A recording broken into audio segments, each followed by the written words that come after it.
നിങ്ങൾ ഇവണ്ണം പ്രാർത്ഥിപ്പി. സ്വർഗസ്ഥനായ ഞങ്ങളുടെ പിതാവേ, നിന്റെ നാമം മഹത്വീകരിക്കപ്പെടണമേ. നിന്റെ രാജ്യം വരണമേ. നിന്റെ ഇഷ്ടം സ്വർഗത്തിലെ പോലെ ഭൂമിയിലുമാകണമേ. ഞാൻ ഈ കർത്തൃ പ്രാർത്ഥന എന്ന പേരിലുള്ള കർത്താവ് പഠിപ്പിച്ച ഈ പ്രാർത്ഥനയെപ്പറ്റി നിരവധി ഇടങ്ങളിൽ പ്രസംഗിച്ചിട്ടുണ്ട്, ക്ലാസ് എടുത്തിട്ടുണ്ട്. ഇതിലെന്താണ് ഒരു പ്രസംഗമുള്ളതെന്ന് ആളുകൾ പലപ്പോഴും ചിന്തിക്കാറുമുണ്ട്.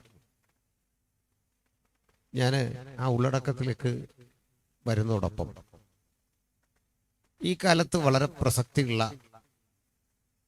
ഒരു പ്രശ്നത്തെ നിങ്ങളുടെ മുമ്പിൽ ഒന്ന് അവതരിപ്പിക്കേണ്ടതുണ്ട്. നമ്മുടെ സാമൂഹ്യ മാധ്യമ രംഗത്ത് ഏറെ പ്രസക്തമായ ചില ചർച്ചകൾ നടക്കുന്നുണ്ട്. അത് സിനിമയെ പറ്റിയുള്ളതല്ല. എന്നെ സംബന്ധിച്ചിടത്തോളം അതിനെപ്പറ്റി ഒരു അഭിപ്രായം പറയാനും ഞാൻ ആളല്ല. എന്നാൽ ആദരണീയനായ SNDP യോഗം ജനറൽ സെക്രട്ടറി ശ്രീ വെള്ളാപ്പള്ളി നടേശൻ അവർകൾ വളരെ ശ്രദ്ധേയമായൊരു പ്രസ്താവന നടത്തുകയുണ്ടായി. അടുത്ത പെന്തക്കോസ്ത് സഭകൾ പണം മുടക്കി അല്ലെങ്കിൽ പണം കൊടുത്ത് ആളുകളെ, വിശേഷിച്ച് ഹിന്ദു സഹോദരങ്ങളെ മതം മാറ്റുന്നു എന്ന ഗുരുതരമായ ഒരാരോപണമാണ്. ഇതിനോട് പ്രതികരിച്ചുകൊണ്ട് മിക്ക ക്രിസ്ത്യൻ അപ്പോളജിസ്റ്റുകളും മറുവശത്ത് ധാരാളമായിട്ടുള്ള സഭാ നേതൃത്വത്തിലെ പ്രധാനികളുമൊക്കെ പ്രതികരിച്ചു. പാസ്റ്റർ കുര്യാക്കോസ് കുടുക്കച്ചിറ അല്പം കൂടി മുമ്പോട്ട് കടന്ന് പ്രിയ വെള്ളാപ്പള്ളി നടേശനുമായി സുദീർഘ നേരം സംസാരിക്കുകയും അദ്ദേഹത്തിൻ്റെ ആ കാഴ്ചപ്പാടെന്തെന്ന് അറിയാൻ ശ്രമിക്കുകയും അടുത്ത ദിവസം നേരിട്ട് കാണാനുള്ള ഒരു സംവിധാനം കൂടി, ഒരു അപ്പോയിൻമെന്റ് എടുക്കുകയുണ്ടായി. അതൊക്കെ അതിൻ്റെ വഴിക്ക് നിങ്ങൾക്ക് മനസ്സിലാവും. അദ്ദേഹത്തോട് പ്രതികരിച്ചുകൊണ്ട് ധാരാളം കമന്റുകൾ കണ്ടു. ചില കമന്റൊക്കെ വളരെ മോശമാണ്. അതൊന്നുമല്ല മര്യാദ. മറ്റൊന്ന്, അതോട് ബന്ധപ്പെട്ട് ചിലർ പറഞ്ഞു അദ്ദേഹം മാപ്പ് പറയണം. അതിൻ്റെ ഒന്നും ഒരാവശ്യമില്ല, ആവശ്യമില്ലാത്ത കാര്യമാണ്. അദ്ദേഹത്തിൻ്റെ ഒരു അഭിപ്രായം പറഞ്ഞു എന്നതിനപ്പുറത്ത് അദ്ദേഹത്തിന് ബോധ്യം വരുമ്പോഴാണ് പ്രസ്താവന പിൻവലിക്കേണ്ടത്. പക്ഷെ പ്രസ്താവനയിലെ ആരോപണം അല്പം ഗുരുതരമായതുകൊണ്ട് ഞങ്ങൾക്കും മറുപടി പറയേണ്ടി വരുന്നു എന്നത് ബഹുജനങ്ങൾ ക്ഷമിക്കും എന്ന് കരുതുകയാണ്. ഇന്ത്യയില് പെന്തക്കോസ്ത് വിശ്വാസം ആവിർഭവിച്ചിട്ട് ഏതാണ്ട് 1.25 നൂറ്റാണ്ട് ആയിരുന്നു. അതുകൊണ്ട് പാരമ്പര്യ സഭകൾ പറയാറുണ്ട്, നിങ്ങൾക്കെങ്ങനെയാണ് ഈ ശ്ലൈഹിക പാരമ്പര്യം ഉള്ളത്? നിങ്ങളൊരു പുതിയ സഭയല്ല, ഞങ്ങൾക്കൊക്കെ 2000 വർഷത്തെ പഴക്കമുണ്ട്. ആദ്യം തന്നെ പറയട്ടെ, അങ്ങനെ 2000 വർഷത്തിന്റെ തനിമ ഒരു സഭയ്ക്കും പറയാനാവില്ല, ഒരു പ്രസ്ഥാനത്തിനും പറയാനാവില്ല. ഞാനൊരു സംവാദകൻ കൂടിയാണ്. ഇത്തരം വിഷയങ്ങൾ വളരെ ചരിത്ര പശ്ചാത്തലത്തെ മുൻനിർത്തി തന്നെ ഓരോ സഭയും തുടങ്ങിയതും ആ സഭകളിലേക്ക് ഓരോ ആചാരങ്ങൾ കടന്നു വന്നതും ആചാരങ്ങൾ അക്രൈസ്തവമായി മാറുന്നതും ചിലത് ദുരാചാരങ്ങളായി മാറുന്നതും ഒക്കെ വിശദീകരിച്ചിട്ടുണ്ട്. മറ്റൊന്നുകൂടി, ഈ പെന്തക്കോസ്ത് എന്ന് പറയുന്നത് ആഗോള സഭയ്ക്കകത്ത് നിന്ന് തന്നെ രൂപമെടുത്ത, ആഗോള ക്രിസ്ത്യാനിത്വത്തിന്റെ ഉള്ളിൽ നിന്ന് രൂപമെടുത്തൊരു നവീകരണ പ്രസ്ഥാനമാണ്. റിഫർമേഷൻ മൊമെന്റ് അങ്ങനെ രൂപപ്പെട്ടതാണ്. നിങ്ങളാരോ സംസാരിക്കുന്നുണ്ട്, ശാന്തരായിട്ടിരിക്കണം കേട്ടോ. മൊബൈലൊന്നും ഇപ്പോൾ വിളിക്കരുത്, ഇപ്പോൾ ശ്രദ്ധിച്ചിരിക്കണം. അങ്ങനെയുള്ളൊരു സമൂഹമാണ്, പുറമേ നിന്നൊന്നും വന്നതല്ല. ആഗോള ക്രിസ്ത്യാനിത്വത്തിന്റെ അകത്തു നിന്ന് തന്നെ രൂപപ്പെട്ട ഒരു പ്രസ്ഥാനം. ചിലർ പറയുന്നത് അത് വൈദേശികമാണ്. അതിനും വലിയ അർത്ഥമില്ല. നമ്പർ 314 അസൂസ സ്ട്രീറ്റ്, കാലിഫോർണിയ എന്ന അമേരിക്കൻ രാജ്യത്ത് പെന്തക്കോസ്തലിസം രൂപപ്പെടുന്ന ഏതാണ്ട് അതേ കാലത്ത് തന്നെ കേരളത്തിലും അത് രൂപപ്പെട്ടിട്ടുണ്ട്, ഇന്ത്യയിൽ രൂപപ്പെട്ടിട്ടുണ്ട്. ഒരുപോലൊരു മൂവ്മെന്റ് ശക്തിപ്പെട്ടു വരികയായിരുന്നു എന്ന് വേണം പറയാൻ. ഒരേ കാലഘട്ടത്തിലൊരു പ്രവർത്തനം രൂപപ്പെട്ടു വരികയായിരുന്നു എന്ന് പറയുന്നതാണ് സത്യം. എൻ്റെ കാര്യകാരണങ്ങൾ ഞാൻ അനിവാര്യമെങ്കിൽ പറയാം. ഇനി മതമാറ്റം എന്നൊരു വിഷയത്തെ പറ്റി പറയുമ്പോൾ പാസ്റ്റർമാർ സാധാരണ പറയാറുണ്ട്, ഞങ്ങൾ മതം മാറ്റമല്ല, പിന്നെ അതിലും വലിയ അർത്ഥമില്ല. കാരണം ഈ സർക്കാർ ചോദിക്കുന്ന കോളത്തിൽ മതം എന്ന് ചോദിക്കുന്നിടത്ത് മനസ്സെന്ന് എഴുതുകയാണ്.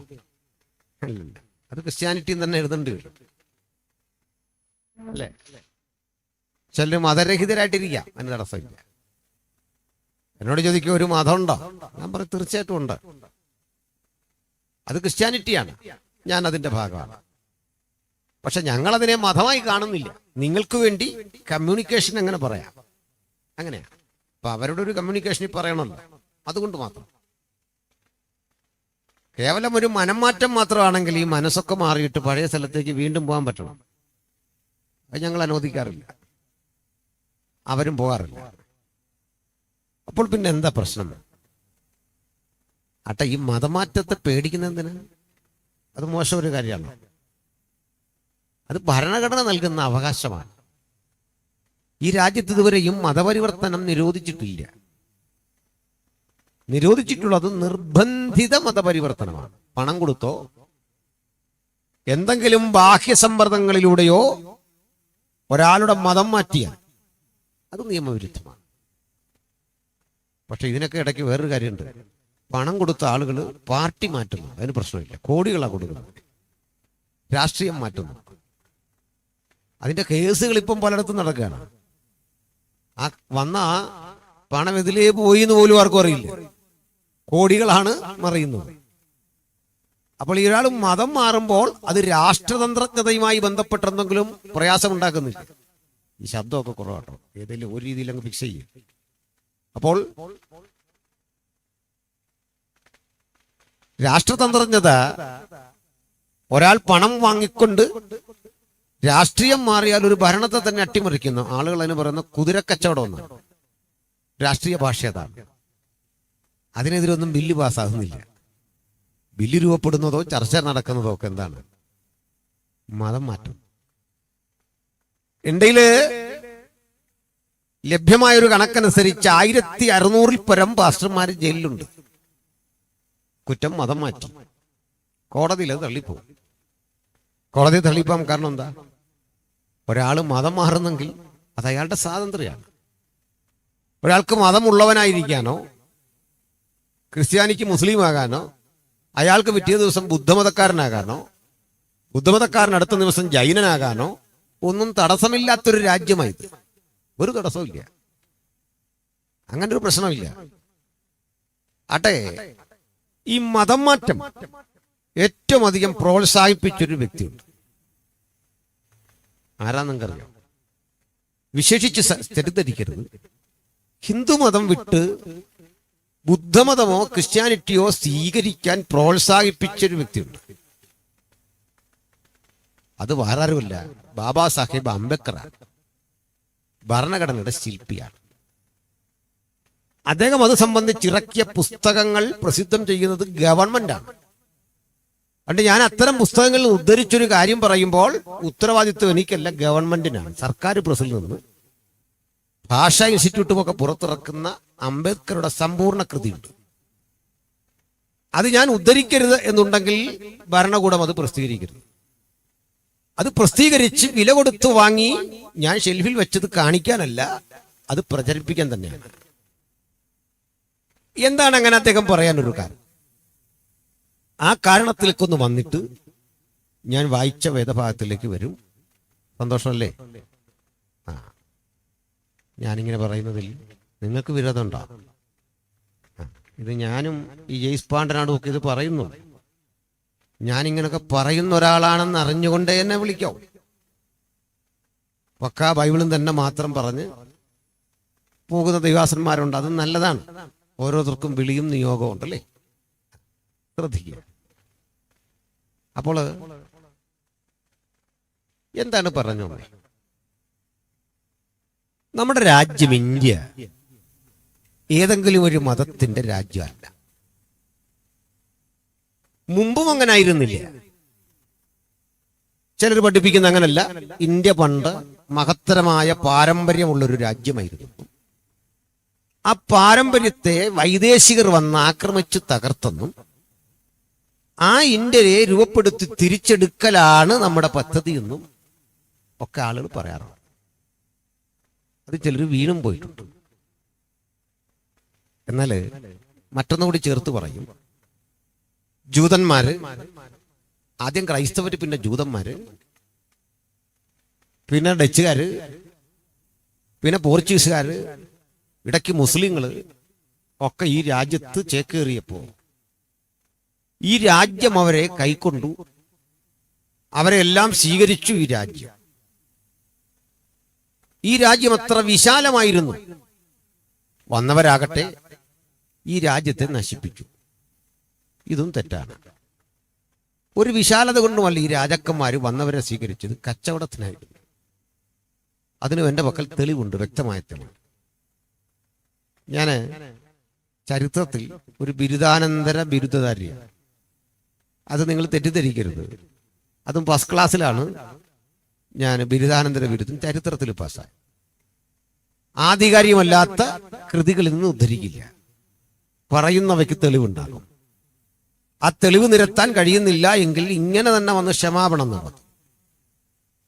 ആദ്യം പറയട്ടെ, നമ്മൾ ഇന്ന് കാണുന്ന തരത്തിൽ ഒരു ഇന്ത്യ രൂപപ്പെട്ടത് 1947 ശേഷമാണ്. അതിനുമുമ്പ് ഇന്ത്യ എന്ന് വിളിക്കാവുന്ന ഒരു ഭൂപടം നമ്മുടെ മുമ്പിലില്ല.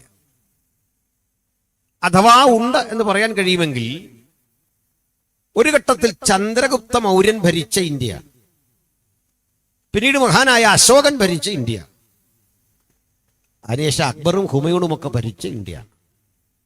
അതിൽ പാകിസ്ഥാനും അഫ്ഗാനിസ്ഥാനും ഒക്കെ ഉൾക്കൊള്ളുന്ന ഭാഗം. അതിൽ നമ്മുടെ സൗത്ത് ഇന്ത്യ ഇല്ലതാനും, കേരളമൊന്നുമില്ല. ചന്ദ്രഗുപ്ത മൗര്യന്റെ മതമേതാ? അത് ബുദ്ധമതമാണ്. അശോകന്റെ മതമേതാ? അത് ബുദ്ധമതമാണ്. ബാബറുടെയും ഹുമയൂണിന്റെയും മതമേതാ? അത് ഇസ്ലാം മതമാണ്. വേറെ ഏതെങ്കിലും ഒരു മതം ഇന്ത്യ എന്ന മഹാരാജ്യത്തെ, അതിന്റെ പൂർണ്ണമായ അതിരുകളെ മുഴുവൻ കേന്ദ്രീകരിച്ച ഒരു ഭരണം നടത്തിയിട്ടില്ല. 47 മുമ്പ് നമ്മുടെ ഇന്ത്യ തന്നെ 700ഓളം നാട്ടുരാജ്യങ്ങളാണ്. കേരളം അതിൽ തന്നെ വീണ്ടും 3ആയി വിഭജിക്കപ്പെട്ട് കിടന്ന ഒരു രാജ്യമാണ്. കേരളം അറിയപ്പെട്ടിരുന്നത് തിരുവിതാംകൂർ, കൊച്ചി, മലബാർ. ഈ 3 രാജ്യങ്ങൾക്കകത്ത് വീണ്ടും ദേശവാഴികളും നാടുവാഴികളും നാട്ടുരാജാക്കന്മാരും ഉണ്ടായിരുന്നു. അവർ തമ്മിലടിച്ചു കഴിയുകയായിരുന്നു. ഇന്ത്യയിലെ ഇത്തരം ചെറുകിട രാജ്യങ്ങളെ ഏകോപിപ്പിച്ച് ഇന്ത്യൻ യൂണിയനിനുള്ളിലേക്ക് ചേർത്ത ആള് സർദാർ വല്ലഭായ് പട്ടേലായിരുന്നു. അദ്ദേഹം മുൻകൈയെടുത്ത് ഈ നാട്ടുരാജ്യങ്ങളൊക്കെ ലയിപ്പിച്ചു. 47 ഇന്ത്യ എന്ന രാജ്യത്തിലേക്ക് ചേരാതെ മാറി നിന്ന ആളുകളാണ് നമ്മൾ തിരുവിതാംകൂറുകാർ. ഞങ്ങൾ ഇന്ത്യ ചേരുന്നില്ല, ഞങ്ങൾക്ക് ഇന്ത്യയോട് താല്പര്യമില്ല, അമേരിക്ക പോലെ ഒരു സ്വതന്ത്ര രാജ്യമായിട്ട് ഇതങ്ങ് പോവാ. ഇത് പറഞ്ഞ വേറെ ആരുമില്ല, സർസിപ്പിയാണ്. സർസിപ്പിയുടെ ആഗ്രഹത്തെ അട്ടിമറിച്ചുകൊണ്ട് ജനം പറഞ്ഞു, നോ, നമുക്ക് ഇന്ത്യൻ യൂണിയനിൽ ചേരണം. സർസിപ്പി ഒരാൾ എതിരാണ്. ഈ സർസിപ്പിയെ പെരുവഴിയിലിട്ട് മണി എന്ന പേരായ ഒരു മനുഷ്യൻ വെട്ടി, തലക്കിട്ട് വെട്ടിയതാണ്, മൂക്കങ്ങ് പോയി. ഇതൊക്കെ എന്നെക്കാൾ നന്നായിട്ട് കുര്യാക്കോസ് പാസ്റ്റർക്ക് അറിയാം. അദ്ദേഹം അത് പറയുന്നതാണ് നല്ലതെന്ന് തോന്നുന്നു. പറഞ്ഞു വന്നത്, അങ്ങനെ CP-യുടെ മൂക്ക് വെട്ടിയിട്ടാണ് നമ്മളെല്ലാം കൂടെ എങ്ങോട്ട് പോയത്? ഇന്ത്യൻ യൂണിയനിലേക്ക് ചേർന്നു. അപ്പോൾ ഒരു കാര്യം ഒന്ന് തുറന്നു പറയാൻ അവിടെ, അതുവരെ അതിനു മുമ്പ് ഇന്ത്യയിൽ നിലനിന്നിരുന്ന വ്യവസ്ഥിതി എന്താ? നാലുവിധ ജാതികൾ ഋഗ്വേദത്തിലെ പുരുഷ സൂക്തം വിശദീകരിക്കുന്നതനുസരിച്ച് നാലുവിധ ജാതികൾ ഉണ്ടിലുണ്ട്. ചാതുർവർണ്ണ്യം എന്ന് പറയും. ബ്രാഹ്മൺ, ക്ഷത്രിയൻ, വൈശ്യൻ, ശൂദ്രൻ. കുട്ടികളൊക്കെ ഇത് കേട്ടിട്ടുണ്ട്. ഈ ആളുകൾ ഒരു പേരിട്ട് വിളിക്കും കളേഡ് പീപ്പിൾ അഥവാ സവർണർ, വർണ്ണത്തോട് കൂടിയവർ. ചിലരെങ്കിലും തെറ്റിദ്ധരിച്ചിട്ടുണ്ട്. ഈ ശൂദ്രർ എന്ന് കേട്ടാൽ അത് മറ്റു പിന്നോക്കരോ ദലിതരോ ആദിവാസികളോ ഒക്കെയാണ്. അല്ല, നമ്മുടെ രാജ്യത്തിലെ നായർ സഹോദരങ്ങളെ ചാതുർവർണ്ണ്യം വിളിച്ച പേരാണ് ശൂദ്രർ. അതുവരെയുള്ള ആളുകൾ സവർണരാണെങ്കിൽ മറ്റു പിന്നോക്കരെന്നറിയപ്പെടുന്ന യാദവർ, ഈഴർ, ദലിതർ, ആദിവാസികൾ ഇവരൊക്കെ വർണ്ണരഹിതരാണ്. വർണ്ണമില്ല, കളറില്ല, സവർണരല്ല, അവർണറാണ്. അതില് ബഹുമാനപ്പെട്ട വെള്ളാപ്പള്ളി നടേശൻ സാറ് പറയുന്ന, അദ്ദേഹം ഒരുപക്ഷെ ശ്രദ്ധിക്കാതെ പോയതല്ല കാര്യമുണ്ട്. ആ ഇണ്ടയില് ഒരു ഈഴവൻ തന്റെ വീട്ടിൽ ഒരു സദ്യ ഒരുക്കുന്നു കല്യാണത്തിന്. ആ സദ്യയിൽ പപ്പടം കാച്ചണമെങ്കിൽ സർക്കാരിന്റെ അനുമതി വേണം. പപ്പടം അവർക്ക് നിഷിദ്ധമാണ്, ചെയ്യാൻ പാടില്ല. കല്യാണത്തിനൊരു മേൽപ്പുര കെട്ടണം, ഓല വാരി ഇടുകയെ ചെയ്യാവൂ. തട്ടുപന്തലൊരുക്കാനും അലങ്കരിക്കാനും അനുവാദമില്ല. അഥവാ ഒരാൾ അങ്ങനെ ചെയ്താൽ ക്രിമിനൽ കുറ്റത്തിന് കേസെടുക്കും, ജാതിഭ്രഷ്ട് കൽപ്പിക്കും. ജാതിയാചാരങ്ങൾ ലംഘിച്ചു എന്ന് പറഞ്ഞ് അതിക്രൂരമായി പീഡിപ്പിക്കും. എന്നിട്ടും ആ സമൂഹത്തിൽ സമ്പന്നരുണ്ടായി. രസാവഹമായൊരു കാര്യം, അന്ന് തിരുവിതാംകൂറിൽ കാറ് സ്വന്തമുള്ള രണ്ടുപേരുള്ളൂ. ഒരാൾ മഹാരാജാവും, മറ്റൊരാൾ ഈഴവ സമുദായത്തിൽപ്പെട്ട ഒരു ആലും മൂടൽ ചാന്നാൻ എന്നയാളുമാണ്. അദ്ദേഹത്തിന്റെ കാർ ഓടിക്കുന്നത് ഒരു നായരാണ്. അപ്പോ അവർണന്റെ കാറ് സവർണൻ ഓടിക്കുക. പൈസ വേണമല്ലോ, ജോലി വേണമല്ലോ. പക്ഷെ പ്രശ്നം, അന്ന് പൊതു നിരത്തുകളിൽ കൂടി വരാൻ കഴിയാതിരുന്ന ആ സമൂഹത്തിന് കാറിലും പൊതുസമൂഹത്തിലൂടെ വരാൻ പറ്റില്ല. മാവേലിക്കരയിലെ പുതിയകാവ് ക്ഷേത്രത്തിന്റെ മുമ്പിലൂടെ ഈഴവർ ആദിയായ പിന്നോക്കർക്ക് യാത്ര ചെയ്തുകൂടാ. തിരുനക്കര മൈതാനത്തും മറ്റൊന്നായിരുന്നില്ല സ്ഥിതി.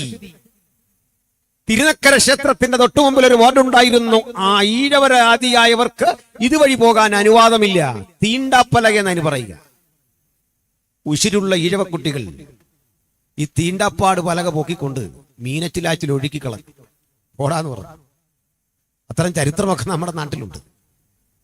ഇപ്പുറത്ത് ഈ ആലുമുട്ടിൽ ചാന്നാൻ കാറിൽ വരുമ്പോഴേക്ക് മെയിൻ റോഡിൽ ഇറങ്ങാൻ പറ്റില്ല. അദ്ദേഹം അവിടെ ഇറങ്ങും. ഇറങ്ങിയിട്ട് ഈ കാറ് ക്ഷേത്രവളപ്പിലൂടെ ഓടി വളവ് തിരിഞ്ഞു വരുമ്പോൾ ഇദ്ദേഹം പാടവും വരമ്പും ഒക്കെ കടന്ന് വിയർത്തു കുളിച്ച് ഇടവഴിക്ക് കയറി നീക്കണം. സ്വന്തം കാറിൽ കയറുന്ന അവസ്ഥയാ പറഞ്ഞു. ഇത് നടപ്പിലായിരുന്നൊരു രാജ്യമാണ് നമ്മുടേത്. ചില പറയും സമ്പന്നർക്ക് ജീവിക്കാം, സമ്പത്തുണ്ടോ എവിടെയും ജീവിക്കാൻ തെറ്റായിരുന്നു. നമ്മുടെ രാജ്യത്തിന് വലിയ സമ്പന്നനുണ്ടായിരുന്നു, ജഗജീവൻ റാം എന്ന പേര്. ജഗജീവൻ റാം കോൺഗ്രസിന്റെ നേതാവായിരുന്നു. ഈ ജഗജീവൻ റാം ഒരു വർഷം ടാക്സ് അടച്ചില്ല. അബദ്ധം പറ്റി ടാക്സ് അടയ്ക്കാതെ പോയതാ, ഓർത്തില്ല. ടാക്സ് അടയ്ക്കാനുള്ളൊക്കെ അടച്ചോണം. ഇന്ന് മാർച്ച് 31 കേട്ടോ.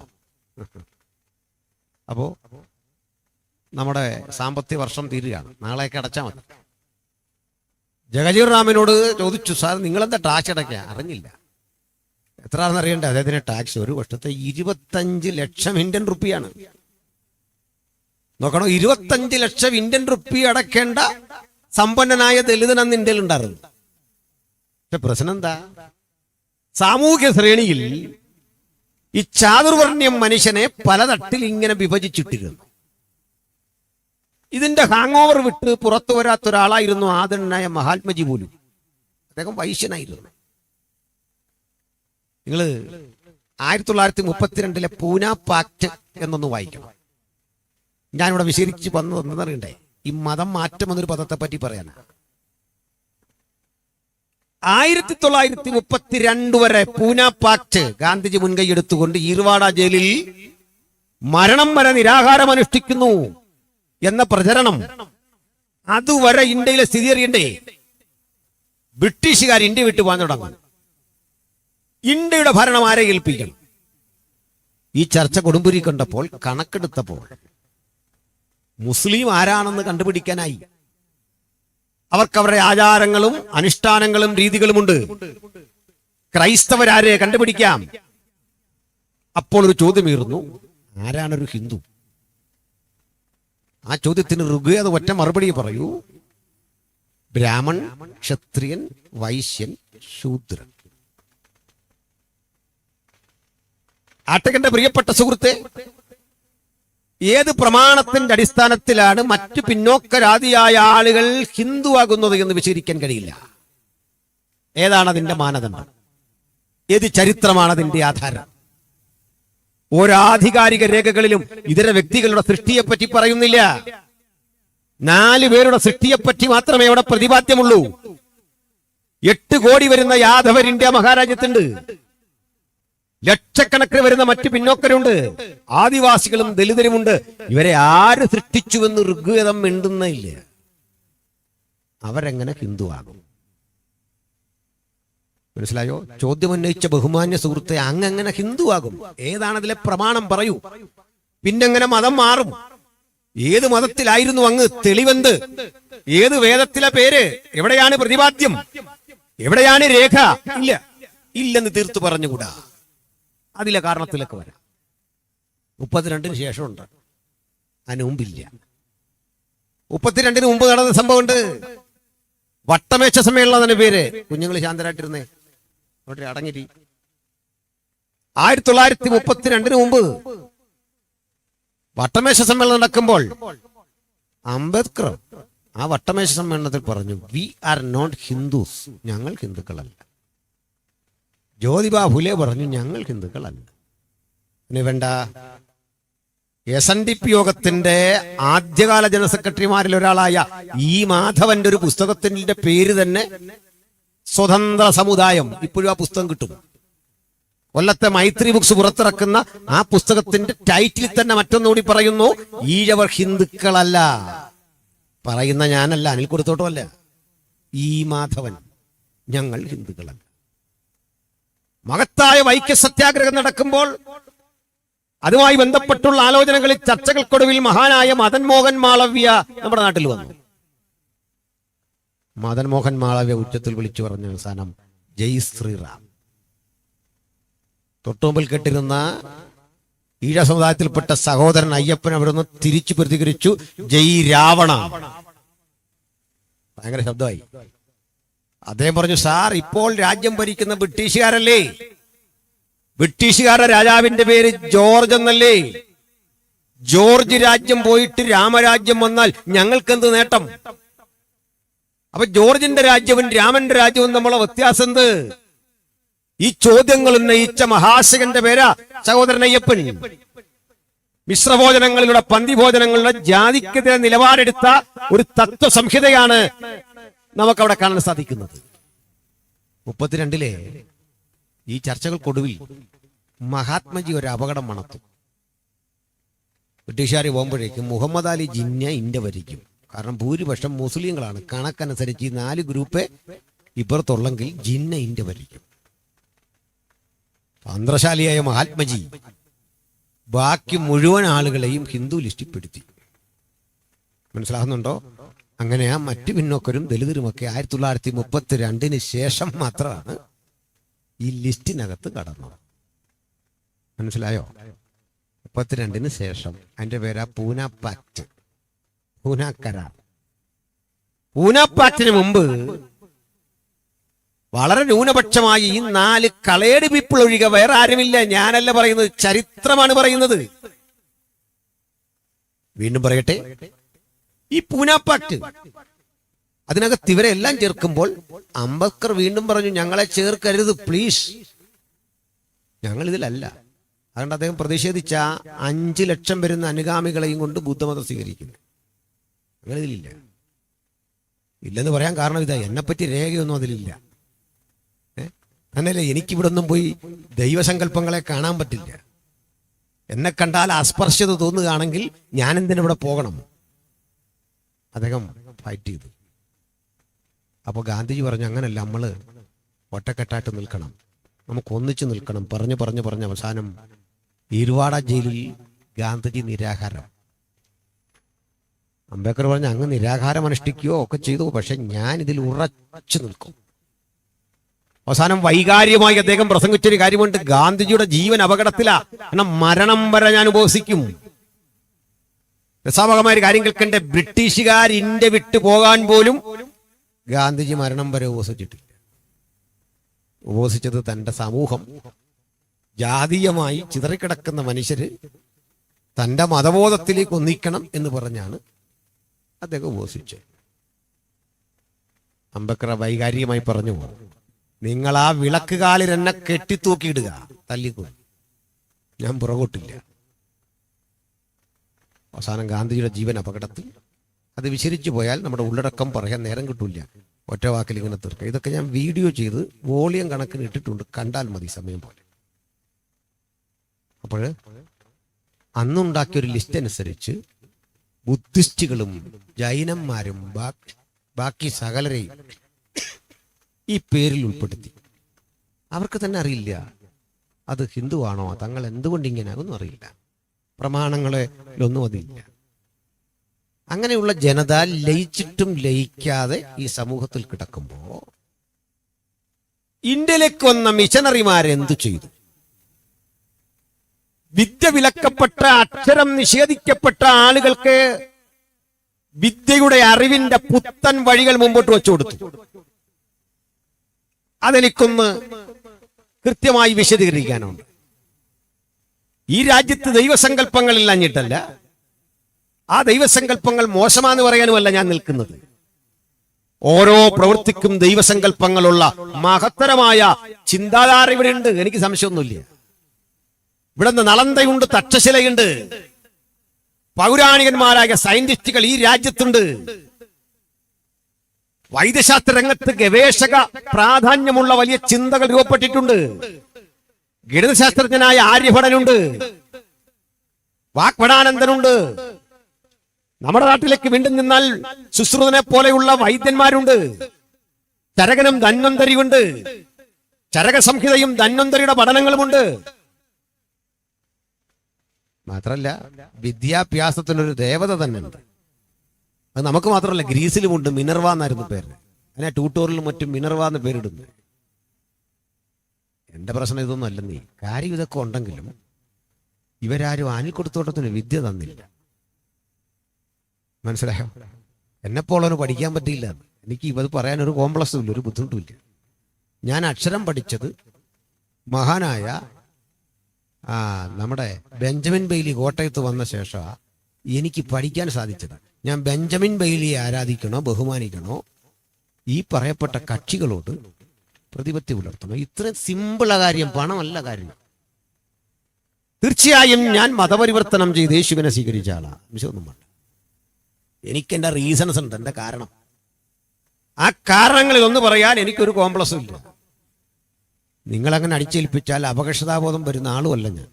എന്റെ കാര്യം പറയും, എന്റെ കാര്യം പറയുന്നു.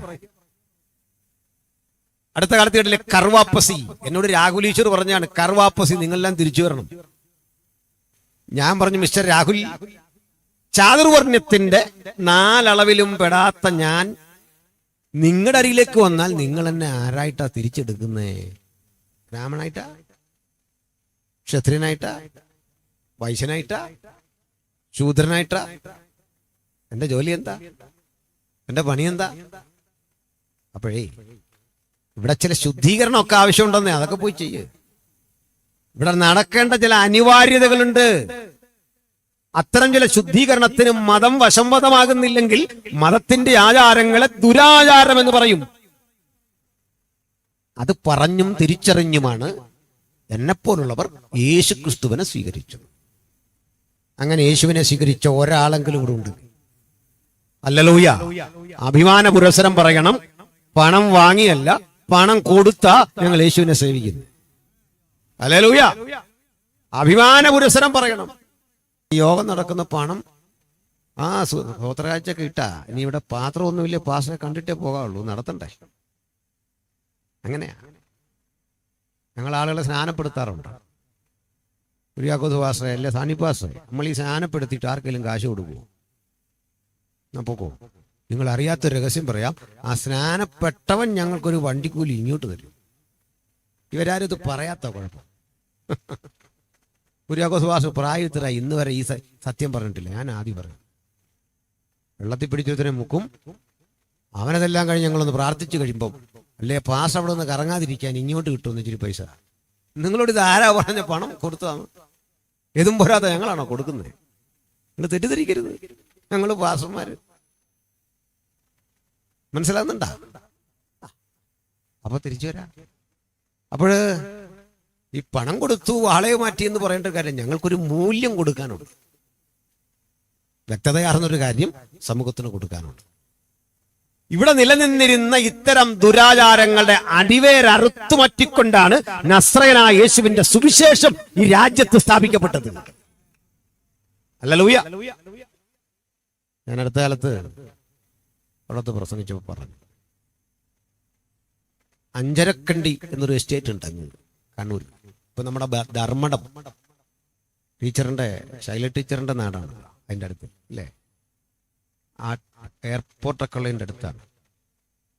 ഇതൊരു സാഹിബിന്റെ ആയിരുന്നു എസ്റ്റേറ്റ്.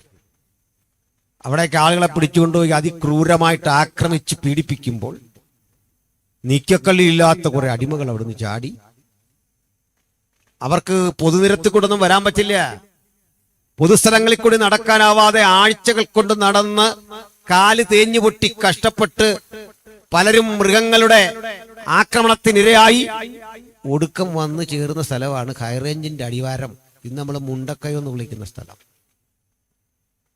കാട്ടുന്ന് കിട്ടുന്ന വിഭവങ്ങളൊക്കെ പറിച്ചു മാന്തി കഴിച്ച് ആ കമ്മ്യൂണിറ്റി വിഷണ്ണരായിട്ടിരിക്കവേ അവര് ചില പള്ളത്തേക്ക് യാത്ര ചെയ്തു. അവിടെ അനുഗ്രഹീതനായൊരു ദൈവദാസൻ ഉണ്ടായിരുന്നു, ഹെൻറി ബേക്കർ ജൂനിയറെ ചെന്ന് കണ്ടിട്ട് പറഞ്ഞു, ഞങ്ങൾക്ക് ഇവിടെ ഒരു കലാലയം സ്ഥാപിച്ചു തരണം, ഞങ്ങൾക്ക് അക്ഷരം പഠിക്കണം. ഞങ്ങൾക്ക് കാശ് തരണമെന്നല്ല അവർ പറഞ്ഞത്, ഞങ്ങൾക്ക് അക്ഷരം പഠിക്കണം. പള്ളത്ത് നിന്ന് മുണ്ടക്കയം വരെ വരാനുള്ള ബുദ്ധിമുട്ട് ആലോചിച്ച്, വണ്ടിയൊന്നും ഇല്ലാത്ത കാലത്ത് ഹെൻറി ബേക്കർക്ക് മനസ്സിലായി നടക്കാൻ പോകുന്ന കാര്യമല്ല. ഒരു തവണയല്ല, ഈ സംഘം ചെന്നത് 5 തവണ നടന്ന് കാടുംപള്ളയും കടന്ന് നടന്ന് അവിടെ ചെന്നപ്പോ ഹെൻറി ബേക്കർക്ക് തോന്നി, ഇനി ഞാൻ പോയില്ലെങ്കിൽ അത് മോശമാണ്. കഷ്ടപ്പെട്ട് ത്യാഗം സഹിച്ച് കാട്ടുമൃഗങ്ങളുടെ ഇരമ്പലും മൂളലും കെട്ട് അദ്ദേഹം മുണ്ടക്കത്ത് വന്ന് നദീതീരത്ത് പറഞ്ഞ സ്ഥലത്ത് കാത്തിരിക്കുക. ഭയങ്കര തണുപ്പ്. നേരം വെളുക്കുമ്പോ ഇവിടെ എല്ലാം ഈ പക്ഷി ഉണ്ടല്ലോ, മുണ്ടി, അത് വന്നിരിക്കുക. അങ്ങനെ ഈ മുണ്ടിക്കയവാണ് മുണ്ടക്കയവായ. അങ്ങനെ ഉണ്ടായ പേരാണ്. അടിമകളെല്ലാം അധികം കൊണ്ടുവന്ന് ഹൈറേഞ്ചിന്റെ പലയിടങ്ങളിൽ മാറ്റിപ്പാർപ്പിച്ചു. കുമളിയിലും പരിസര പ്രദേശങ്ങളിലുമൊക്കെ നിരവധി സ്വകാര്യ കമ്പനികൾ വന്ന് തേയിലത്തോട്ടങ്ങൾ ആരംഭിച്ചു. മുണ്ടക്കയത്തിന്റെ പരിസര പ്രദേശങ്ങളിൽ റബ്ബർ തോട്ടങ്ങൾ. ഇവിടേക്ക് പോണം, കാരണം ഇവർക്ക് നടന്നു പോകണമെങ്കിൽ അഗ്രഹാരങ്ങളൊന്നും പരിസരത്തുണ്ടാകരുത്. അഗ്രഹാരങ്ങൾ നമ്പൂതിരിമാര് മാത്രം താമസിക്കുന്ന മേഖലയാണ്, മറ്റാർക്കും അവിടേക്ക് പ്രവേശനമില്ല. അങ്ങനെ അവരവരുടെ സ്വകാര്യതയിൽ കഴിഞ്ഞുകൊള്ളട്ടെ എന്ന് കരുതിക്കൊണ്ട് അവരുടെ ക്ഷേമത്തിനും ഐശ്വര്യത്തിനും വേണ്ടി വെട്ടിയ റോഡാണ് ഈ KK റോഡ്, കോട്ടയം കുമളി. മനസ്സിലായോ? ഇന്ന് അതിന്റെ സൈഡിൽ ഒരുത്തൻ ഈ ബൈബിളും കൊണ്ട് നിൽക്കും പോരാ, കയറി പോടാന്ന്. മനസ്സിലായോ? പരസ്യം നിർത്താൻ ചെന്നിക്കുക പറയാ, നിർത്തിയിട്ട് പോകാൻ. നീ ചരിത്രം പഠിക്കണം ആദ്യം. ഈ പുസ്തകം കയ്യിലുള്ളവൻ അവിടെ നിൽക്കാൻ ആർജവം കൂടുതൽ. അവിടെ നിൽക്കാനുള്ള അവകാശം ആരുടെ ഔദാര്യമല്ല, അത് ഞങ്ങളുടെ സ്വാതന്ത്ര്യത്തിന്റെ പ്രഖ്യാപനമാണ്. ആ പരിസരത്തു നിന്ന് നസ്രായനായ യേശുവിനെ ഉയർത്തുവാൻ ചരിത്രപരമായ ചില പൈതൃകങ്ങളും കാരണങ്ങളും ഈ പുസ്തകം കയ്യിലേന്തിയവർക്കുണ്ട് എന്ന സത്യം മലയാളക്കര തിരിച്ചറിഞ്ഞുകൊള്ളട്ടെ. മനസ്സിലാവുന്നുണ്ടോ? ഇതൊക്കെ നിങ്ങള് പരസ്യവും നടത്തും. എനിക്കൊരു 2-2.5 മണിക്കൂർ വേണം. കഴിഞ്ഞ 2-3 വർഷം മുമ്പ് കുമളിയിൽ നമ്മളൊരു ഭാവിച്ചാൻ പരസ്യവും നടത്തും. അവിടെ വന്ന് ഞാൻ ഇതൊക്കെ കുറെ സംസാരിച്ചാണ്. KK റോഡും MC റോഡും ഒക്കെ വന്നതും മഹാരാജാസ് തുടങ്ങിയതും. മുണ്ടക്കയത്ത് അങ്ങനെ ഹെൻറി ബേക്കർ ആരംഭിച്ച സ്കൂളാണ് CMS സ്കൂള്. മനസ്സിലായിട്ടുണ്ടാ? ദെൻ അങ്ങ് കോട്ടയത്ത് CMS കോളേജ്, CMS കോളേജ് കോട്ടയത്ത് നമ്മൾ ആരംഭിക്കുമ്പോഴേ സർക്കാരിന് സ്വന്തം LP സ്കൂളില്ലാത്ത കാലമാണ്. രാജ്യം ഭരിക്കുന്ന രാജാവിന് സ്വന്തം സ്കൂളില്ലാത്ത കാലമാണ്. എന്നിട്ട് ചിലർ വന്ന് ബോധപൂർവം നമ്മളെടുത്ത് പറഞ്ഞു തരികയാണ് ഇന്ത്യക്ക് ഭയങ്കര ശ്രേഷ്ഠമായ ഗുരു പരമ്പരയൊക്കെ ഉണ്ട്. ശരിയാണ്, ഓലയൊക്കെ കൊണ്ട് മനുഷ്യനെ എഴുതാനും പഠിക്കാനൊക്കെ പോയിട്ടുണ്ട്. ഓല എഴുതി പഠിച്ചിട്ടില്ലേ? ചിലത് സമ്മതിക്കുന്നില്ല. പ്രായം ചെറുതാന്ന് പറയാനാ സമ്മതിക്കാത്ത. എനിക്കറിയാം അടവ്. പഠിക്കുന്നതെല്ലാം കുഞ്ഞുങ്ങളാണെന്ന് തെളിയിക്കാൻ വേണ്ടിയാ ഓല പഠിക്കുക. അതിനൊരു തലയെക്കെട്ടുമൊക്കെ ആയിട്ടൊരു ഓലയൊക്കെ ആയിട്ട് പോകാമായിരുന്നു അല്ലേ? ഗുരുവിൻ്റെ മുമ്പിലിരുന്ന് ഇതൊക്കെ എഴുതി ഇങ്ങനെ പഠിക്കുക. ഇത് മഹത്തരമാണെന്നൊക്കെയാ പറയുന്നത്. ഇതാ ഒരു 100 വർഷം അല്ല, നമ്മളൊരു 50 വർഷം മുമ്പൊക്കെ ഇവിടുന്ന് ഓല പഠിക്കുക. ഈ രാജ്യത്തെ ഷർട്ടിടാത്തൊരു മാഷേ നിലത്ത് മണ്ണിലെഴുതി പഠിപ്പിച്ച് പാരമ്പര്യമാ ഗുണപരമാന്നൊക്കെ പറഞ്ഞ് ഇവിടെ ഇരുന്ന് ആ ഹരിശ്രീ കുറിച്ചുകൊണ്ടിരിക്കുന്നതിന്റെ 1000 ആണ്ടപ്പുറത്തെ 1000 കൊല്ലങ്ങൾക്കപ്പുറത്ത് സായിപ്പ് ഓക്സ്ഫോർഡ് യൂണിവേഴ്സിറ്റി തുടങ്ങിയത്. മനസ്സിലായോ? കേംബ്രിഡ്ജ് സർവകലാശാല തുടങ്ങിയ 1000 ആണ്ടപ്പുറത്തെ കേംബ്രിഡ്ജ് യൂണിവേഴ്സിറ്റിയും ലണ്ടൻ സ്കൂൾ ഓഫ് എക്കണോമിക്സും ഏതാണ്ട് 300-350 വർഷങ്ങൾക്കപ്പുറത്തെ ആവിയ യന്ത്രവും അതുപോലെ റെയിൽവേയും ഒക്കെ ആരംഭിച്ചു. ഭൂഗർഭ തുരങ്കങ്ങൾ ഉണ്ടാക്കി അതുവഴി ട്യൂബ് ട്രെയിനുകൾ ഓടിച്ചു തുടങ്ങി അവരവിടെ. അപ്പോഴും നമ്മൾ ഇവിടെ ഉടുപ്പിടാതെ ഓലയെ പഠിപ്പിച്ചിട്ട് പറയാ ഇന്ത്യക്കൊരു മഹത്തരമായ പാരമ്പര്യം ഉണ്ടെന്നേ. തൽക്കാലം അനിൽ കൊടുത്തോടത്തിന് അത് വേണ്ടെന്നേ ഞാൻ പറഞ്ഞുള്ളൂ. നിങ്ങൾ എടുത്തു. എനിക്കത് വേണ്ടെന്ന് പറയാനുള്ള സ്വാതന്ത്ര്യം ഇല്ലേ? എനിക്കത് വേണ്ട, അത് നിങ്ങൾ എടുത്തു. നമുക്ക് വേണ്ട, അത് മൊത്തം കൊണ്ടുപോളൂ. അത് മഹത്തരമാണെന്ന് വിശ്വസിക്കുന്നവർക്ക് മഹത്തരമാണെന്ന് വിശ്വസിക്കാം. മറ്റൊന്നുകൂടിയുണ്ടേ, അമ്മയ്ക്ക് മാറുമറക്കാൻ അധികാരമില്ലാത്ത സ്ഥലമായിരുന്നത്. നങ്ങേലി എന്നൊരു ഈഴവ യുവതിയുണ്ട്. ചരിത്രം പഠിക്കുന്ന ഒരു അമ്മ മാറുമറച്ചതിന്റെ പേരിൽ ആ മാറിടം മുറിച്ചു കളഞ്ഞ ക്രൂരത ഈ രാജ്യത്ത് അരങ്ങേറി ചെയ്ത വ്യക്തിയുടെ പേര് വേലുത്തമ്പി ദളവയെന്നാണ്. നീ വേലുത്തമ്പിയൊക്കെ വാഴ്ത്തിപ്പാടുന്ന മനുഷ്യരുണ്ട്. എന്തറിഞ്ഞിട്ടാന്നൊരു പിടിയില്ല. വേലുത്തമ്പി ഗുണ്ടറ വിളംബരം നടത്തി ബ്രിട്ടീഷുകാർ, ഇയാളാ ബ്രിട്ടീഷുകാരെ ഇങ്ങോട്ട് കൊണ്ടുവന്നു. ഇംഗിതത്തിന് വഴങ്ങുന്നില്ലെന്ന് കണ്ടപ്പോൾ, പുള്ളിയുടെ കച്ചവടം നടക്കുന്നില്ലെന്ന് കണ്ടപ്പോൾ നിങ്ങൾ പോക്കോളാൻ. അല്ലാതെ ഇന്ത്യക്കാരന് സ്വാതന്ത്ര്യം തരാൻ വേണ്ടിയൊന്നും അല്ല. അതുകൊണ്ട് ഞങ്ങളോട് സംസാരിക്കാൻ വരുമ്പോ ചരിത്രം പഠിച്ചിട്ട് വന്നാൽ മതി, ഇല്ലെങ്കിൽ ഞങ്ങൾക്കത് പഠിപ്പിക്കേണ്ടി വരും. അത്രേ ഉള്ളൂ. തീർന്നു, ഞാൻ വിടുന്നു. കാരണം സഹോദരിമാർക്കൊന്നും ഒരു സന്തോഷമില്ല. ഉപദേശി വന്നിട്ട് ഒരു ഉണർവോ ഒരു വിടുതലോ രോഗശാന്തിയോ ഒക്കെ തരുമെന്ന് ഓർത്തിരുന്നതാണ്. അതിപ്പോൾ കിട്ടും. പിന്നെ കാര്യം കൂടെ ഗ്രഹിച്ചു പോവും, വസ്തുതകൾ മനസ്സിലാക്കി പോവും.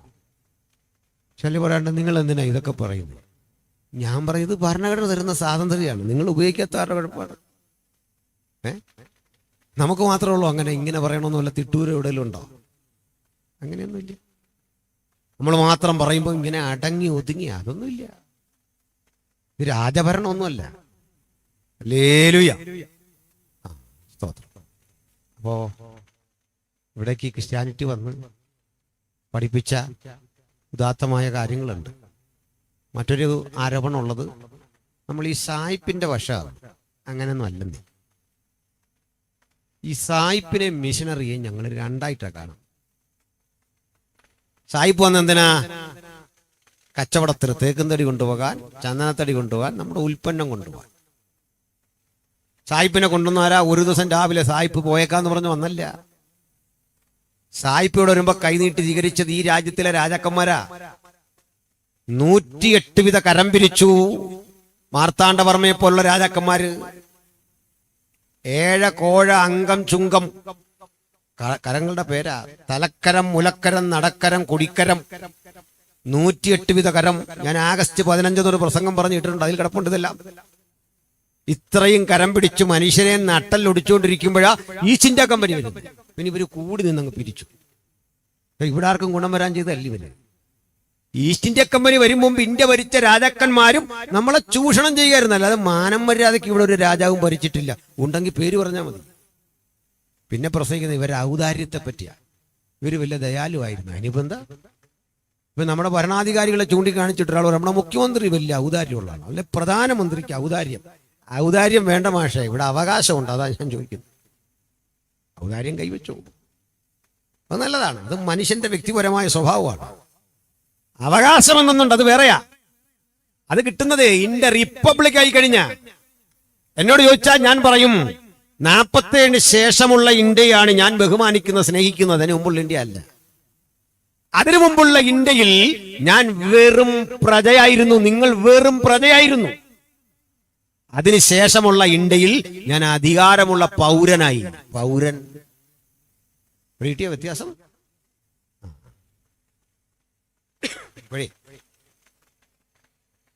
ഈ രാജ്യത്ത് മിഷണറിമാർ വന്നത് കൊള്ളയടിക്കാനാണ്.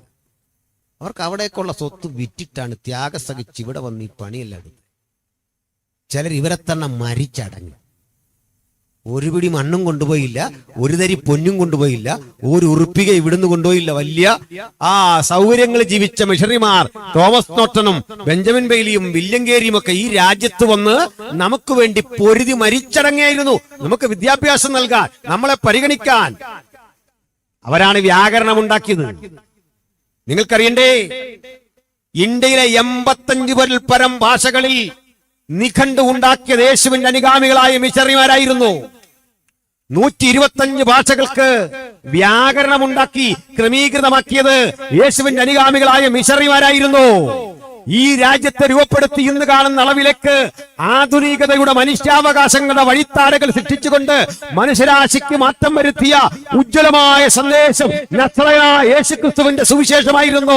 ആ സുവിശേഷത്തെ ഈ രാത്രി കേൾപ്പവരുടെ നടുവിൽ വിശ്വാസത്തിന് ആധാരമായി ഉയർത്തി കാണിച്ചുകൊണ്ട് അതിന്റെ സാരാംശം, അതിന്റെ സന്ദേശം, അതിന്റെ ഉള്ളടക്കം ഇങ്ങനെ ഘോഷിക്കട്ടെ: മറ്റൊരു വലിലും രക്ഷയില്ല, നാം രക്ഷിക്കപ്പെടുവാൻ ആകാശത്തിന് കീഴിൽ മനുഷ്യരുടെ ഇടയിൽ നൽകപ്പെട്ട ഒരേ ഒരു നാമം കർത്താവായ യേശുക്രിസ്തുവിന്റെ നാമം. ആമേൻ. ഹല്ലേലൂയ, ഹല്ലേലൂയ. അപ്പോൾ ഇതിനിടയില് ഇവിടെ ഈ ആംഗ്ലിക്കൻ സഭകളും അതിനു മുമ്പ് തന്നെ യാക്കോബായ സഭകളിലെ ഓർത്തഡോക്സ് സഭകളുടെ പ്രാചീനമായൊരു രൂപം ഇവിടെ നിലനിന്നിരുന്നു. പോർച്ചുഗീസുകാർ വന്നതോടെ കത്തോലിക്ക സഭയുണ്ടായി കേരളത്തിൽ. ഇതെല്ലാവരും യാഥാർത്ഥ്യം. ഈ മിഷണറിമാരാദ്യം വന്ന് ചെയ്തത് തദ്ദേശീയരായ യാക്കോബായ ഓർത്തഡോക്സ് വിശ്വാസം കൈക്കൊള്ളുന്ന ആളുകളെ ബൈബിളിലേക്ക് നയിക്കുക എന്നതായിരുന്നു. അതുവരെ ഇവിടെ ഉണ്ടായിരുന്ന ക്രിസ്ത്യാനിറ്റിക്കകത്ത് ദുരാചാരങ്ങളുടെ വലിയ ഒരു ശൃംഖല തന്നെയായിരുന്നു. പലതരം ദുരാചാരങ്ങൾ, മന്ത്രവാദം വരെ ക്രൈസ്തവർക്കിടയിൽ ഉണ്ടായിരുന്നു. കൊടും മന്ത്രവാദികൾ ക്രിസ്ത്യാനികൾക്കിടയിൽ ഉണ്ടായിരുന്നു. പ്രാകൃതങ്ങളായ ദുരാചാരങ്ങളിലൂടെ, അനാചാരങ്ങളിലൂടെ കോഴി വെട്ടുന്ന, ഗുരുതി നടത്തുന്ന, മന്ത്രവാദം ചെയ്യുന്ന, ആഭിചാരകർമ്മം ചെയ്യുന്ന ഏർപ്പാടുകൾ നിലനിൽക്കവേ മിഷണറിമാർ അമ്പരന്നുപോയി. ഇവർക്കിതെങ്ങനെ? കാരണം ഒന്ന്, ഇവിടെ ആരുടെയും കൈ ബൈബിളില്ല. ഉള്ള ബൈബിളാകട്ടെ സുറിയാനി ഭാഷയില. അത് വായിക്കുന്നവനും കേൾക്കുന്നവനും ഒന്നും പിടികിട്ട് കേട്ട നമ്മൾ കുറിയോ ലൈസൻ എന്ന് പറഞ്ഞിട്ട് വീട്ടിൽ പോകും. ഉള്ളതാകട്ടെ സർക്കുലേറ്റിംഗ് ലെറ്റർ പോലെ ഇന്ന് ഇവിടെ വായിച്ച ബൈബിള് മത്തായിയുടെ സുവിശേഷം കീറിയെടുത്ത് അടുത്ത സ്ഥലത്ത് കൊടുക്കണം. അപ്പോഴേക്ക് മർക്കോസിന്റെ സുവിശേഷം കറങ്ങി ഇവിടെ വരും. പുസ്തകമില്ല. അന്ന് കേരളത്തിലൊരു ബിഷപ്പ് ലോർഡ് ഗാംബിയർക്ക് ഇംഗ്ലണ്ടിലേക്ക് അയച്ച കത്തിന്റെ കോപ്പി കോട്ടയം CMS പ്രസിൽ ഇരിപ്പുണ്ട്. ഇപ്പോഴും ആർക്കൈവ്സിൽ ഇരിപ്പുണ്ട്. ബൈബിളിന്റെ പ്രതികൾ ഞങ്ങൾക്ക് അയച്ചു തരണം. മിഷണറിമാർ ബൈബിൾ പഠിപ്പിച്ചു. ഇന്ത്യൻ ക്രൈസ്തവരെ ബൈബിൾ ആഴത്തിൽ പഠിപ്പിക്കാൻ ശ്രമങ്ങൾ നടത്തി. മീനച്ചിലാറിന്റെ തീരത്ത് സെമിനാരി ആരംഭിച്ചു. നമ്മളിന്ന് പഴയ സെമിനാരി എന്ന് വിളിക്കുന്ന സ്ഥാപനം. ഇതൊക്കെ ആരംഭിച്ച് പഠനം അങ്ങോട്ട് തുടങ്ങിക്കഴിഞ്ഞപ്പോൾ വളരെ വളരെ ശ്രമിച്ചിട്ടു പരമ്പരാഗതമായി ഇവിടുത്തെ ക്രൈസ്തവർക്ക് ഒരു മാറ്റമില്ല. ബിഷപ്പുമായിട്ട് നേരിട്ട് സംസാരിച്ചപ്പോ അന്നത്തെ ബിഷപ്പ് മാവേലിക്കരയിൽ ഇരുന്നു കൊണ്ട് മിഷണറിമാരുടെ ബന്ധം വിച്ഛേദിച്ച് കേരള സഭ പോകേണ്ട മലങ്കര സഭ എങ്ങനെ പോകണം എന്നതിനെപ്പറ്റി ഒരറിയിപ്പ് പുറത്തിറങ്ങി. അതിന്റെ പേര് പ്രസിദ്ധമായ മാവേലിക്കര പടിയോല. 1936 മാവേലിക്കര പടിയോലയുടെ കാലം. മാവേലിക്കര പടിയോല വരെയാണ് മിഷണറിമാരും ഇവിടുത്തെ ക്രിസ്ത്യാനികളുടെ ചേർന്ന് പോയത്. അപ്പൊ മിഷണറിമാർക്ക് മനസ്സിലായി ഇതിനകത്ത് കിടന്ന് പ്രവർത്തിച്ചിട്ട് കാര്യമൊന്നുമില്ല. ജനങ്ങളിലേക്ക് ഇറങ്ങിയപ്പോൾ ഏറ്റവും അധികം ആളുകൾ അന്ന് ക്രിസ്ത്യവിശ്വാസം സ്വീകരിച്ച വിഭാഗം ഈഴവ സമുദായത്തിൽ നിന്നായിരുന്നു. വിശേഷിച്ച് മാവേലിക്കര ഭാഗത്ത് ഒക്കെ ഇന്നേറെയുള്ള ക്രൈസ്തവരിൽ അധികം പേരും ഈ കമ്മ്യൂണിറ്റിയിൽ നിന്ന് വന്നവരാണ്. അരയാ കമ്മ്യൂണിറ്റിയിൽ നിന്ന് വലിയൊരു സമൂഹം വന്നു, മലയരകർ. നമ്മുടെ തൊട്ടടുത്തുള്ള ഭൂപ്രദേശങ്ങളിൽ, പൂഞ്ഞാറും പരിസര പ്രദേശങ്ങളിൽ ധാരാളം ആളുകൾ ഈ വിശ്വാസം സ്വീകരിച്ചു വന്നു. ദലിതരാദ്യമായി വിശ്വാസം സ്വീകരിച്ചു വരുന്നത് 1824 മല്ലപ്പള്ളിയിലാണ്. മല്ലപ്പള്ളിയിൽ ആദ്യമായി വിശ്വാസം സ്വീകരിച്ചു വന്ന തെയ്യത്താൻ എന്നു പേരായ ഒരു അടിമ കാളയോട് ചേർത്ത് നിലമുഴുന്നൊരു കാഴ്ച കണ്ട് മിഷണറി ആ മനുഷ്യനെ അടിമയെപ്പോലെ വില കൊടുത്തിഞ്ഞു വാങ്ങി. പിറ്റേന്ന് രാവിലെ മല്ലപ്പള്ളി ആറ്റിൽ കൊണ്ട് സ്നാനപ്പെടുത്തുകയല്ല, 1.5 കൊല്ലം വചനം പഠിപ്പിച്ചു. ആവേശം കയറിയൊന്നും സ്നാനപ്പെട്ട് വന്നവരല്ല ഈ രാജ്യത്തിലെ ഒരു ദൈവമക്കളും. സ്നാനത്തിന്റെ തൊട്ടു മുമ്പ് പഠിപ്പിച്ചു, വേണോ വേണ്ടയോ എന്ന് പലയാവർത്തി പഠിപ്പിച്ചു. ആ ഘട്ടത്തിലാണ് നിങ്ങള് സി കേശവന്റെ ജീവചരിത്രം വായിക്കണം. ഈഴവ സമുദായത്തിൽ നിന്നുള്ള സി കേശവന്റെ നേതൃത്വത്തിൽ 25,000-ൽ പരം ഈഴവ സഹോദരന്മാർ ഒന്നടങ്കം ഒരു മാസ് കൺവേർഷന് തയ്യാറെടുത്തുകൊണ്ട്, മതപരിവർത്തനം ചെയ്യാൻ തയ്യാറെടുത്തുകൊണ്ട് തിരുനക്കര ചെന്ന് അതിനുവേണ്ട സന്നാഹങ്ങളെല്ലാം ഒരുക്കിയിട്ട് മിഷനറിയെ കണ്ടപ്പോൾ അദ്ദേഹം പറഞ്ഞെന്താണെന്നറിയണ്ടേ? ഉള്ളിന്റെ ഉള്ളിൽ യേശുവിന്റെ ചൈതന്യം വരാതെയും ബൈബിളിനെ കുറിച്ചുള്ള ആഴത്തിലെ ചിന്ത ഗ്രഹിക്കാതെയും ഒരു സമൂഹം ഒന്നടങ്കം വരേണ്ടുന്ന മാർഗമല്ലിത്. അതുകൊണ്ട് പോയി നിങ്ങളുടെ മാർഗത്തിൽ പഴയ പോലെ ജീവിക്കണം. എന്നെങ്കിലും മാനസാന്തരം വരുമ്പോൾ ഒറ്റക്കൊറ്റയ്ക്ക് വരണം. ഈ നിലപാടിന്റെ പേരാണ് ക്രിസ്ത്യാനിത്വം. അത് ഞങ്ങൾ വീണ്ടും ഊട്ടി ഉറപ്പിച്ച് പറയും. ഒരു ജനാവലി ഒറ്റക്കെട്ടായി ഞങ്ങൾ പഴയ മതം മടുത്തു, വിശ്വാസം മടുത്തു എന്ന് പറഞ്ഞ് മാറ്റത്തിനോടി വന്നാൽ സ്നാനം നൽകുന്ന മാർഗമല്ലിത്. പക്ഷേ ഏതൊരു പാവി ബ്രാഹ്മണനാകട്ടെ, ക്ഷത്രിയനാകട്ടെ, വൈശ്യനാകട്ടെ, ശൂദ്രനാകട്ടെ, ആര്യനാകട്ടെ, ചണ്ടാളനാകട്ടെ, ജൂതനാകട്ടെ, യവനനാകട്ടെ, യാതൊരുവൻ വിളിച്ചു പറയാ, നാഥാ ഞാൻ പാപിയായൊരു മനുഷ്യൻ, എന്റെ പാപത്തിന്റെ പരിണിത ഫലമായി അങ്ങ് കാൽവരുടെ കൊലമരത്തിൽ തറയ്ക്കപ്പെട്ടു, ആ പുണ്യാക രക്തത്തിൽ ഞാൻ അഭയപ്പെടുന്നുവെന്ന് ഹൃദയംഗമായി വിളിച്ചു പറഞ്ഞാൽ അവന് സ്നാനം കൊടുക്കണം. പിന്നെ ക്ലാസ് ഒന്നും എടുക്കണമെന്നില്ല. സ്നാനപ്പെടുത്തുമ്പോൾ ഇച്ചിരി തെറ്റിപ്പോയാൽ പോലും കുഴപ്പമില്ല. അതും വളരെ ശ്രദ്ധിക്കണം. ഈ വെള്ളത്തിൽ ഇറങ്ങി നിന്നുകൊണ്ട്, നല്ല തണുത്ത വെള്ളത്തിൽ മുക്കാൻ ആളിനെ പിടിച്ചിട്ട് ഒത്തിരി നേരം ഈ കറങ്ങിത്തിരിഞ്ഞ് ചോദിച്ചാൽ അവനത് കേൾക്കാൻ പോലും നേരം കിട്ടില്ല. വെള്ളത്തിന്റെ തണുപ്പും നമ്മുടെ ആ വൈബ്രേഷനും. ഒരിക്കലാളെ ഇങ്ങനെ വെള്ളത്തിൽ നിർത്തിയിട്ട് പാസ്റ്റർ ചോദിച്ചു, മാനവജാതിയുടെ പാപത്തിന്റെ പരിണിത ഫലമായി തിരുവെഴുത്തിൻ പ്രകാരം മരിച്ചു. എല്ലാം ചോദിച്ചു കഴിഞ്ഞപ്പോഴേക്ക് ഇദ്ദേഹം ശ്രദ്ധിക്കാതെ പിന്നെ ഒന്നുകൂടെ പറയേണ്ടി വന്നു. സായിപ്പ് ഇത്രയും ചോദിക്കും. സായിപ്പ് നമ്മളെ വെള്ളത്തിലൊക്കെ ഇരിക്കും, why do you want to be baptise? നീ എന്തിനാ സ്നാനപ്പെടുന്നത്? അന്നേരം അറിയാം വിവരമുണ്ടോ ഇല്ലയോ. അല്ല, നമ്മൾ എഴുതി പഠിപ്പിച്ചോലൊന്നും അല്ല എൻ്റെ പണി.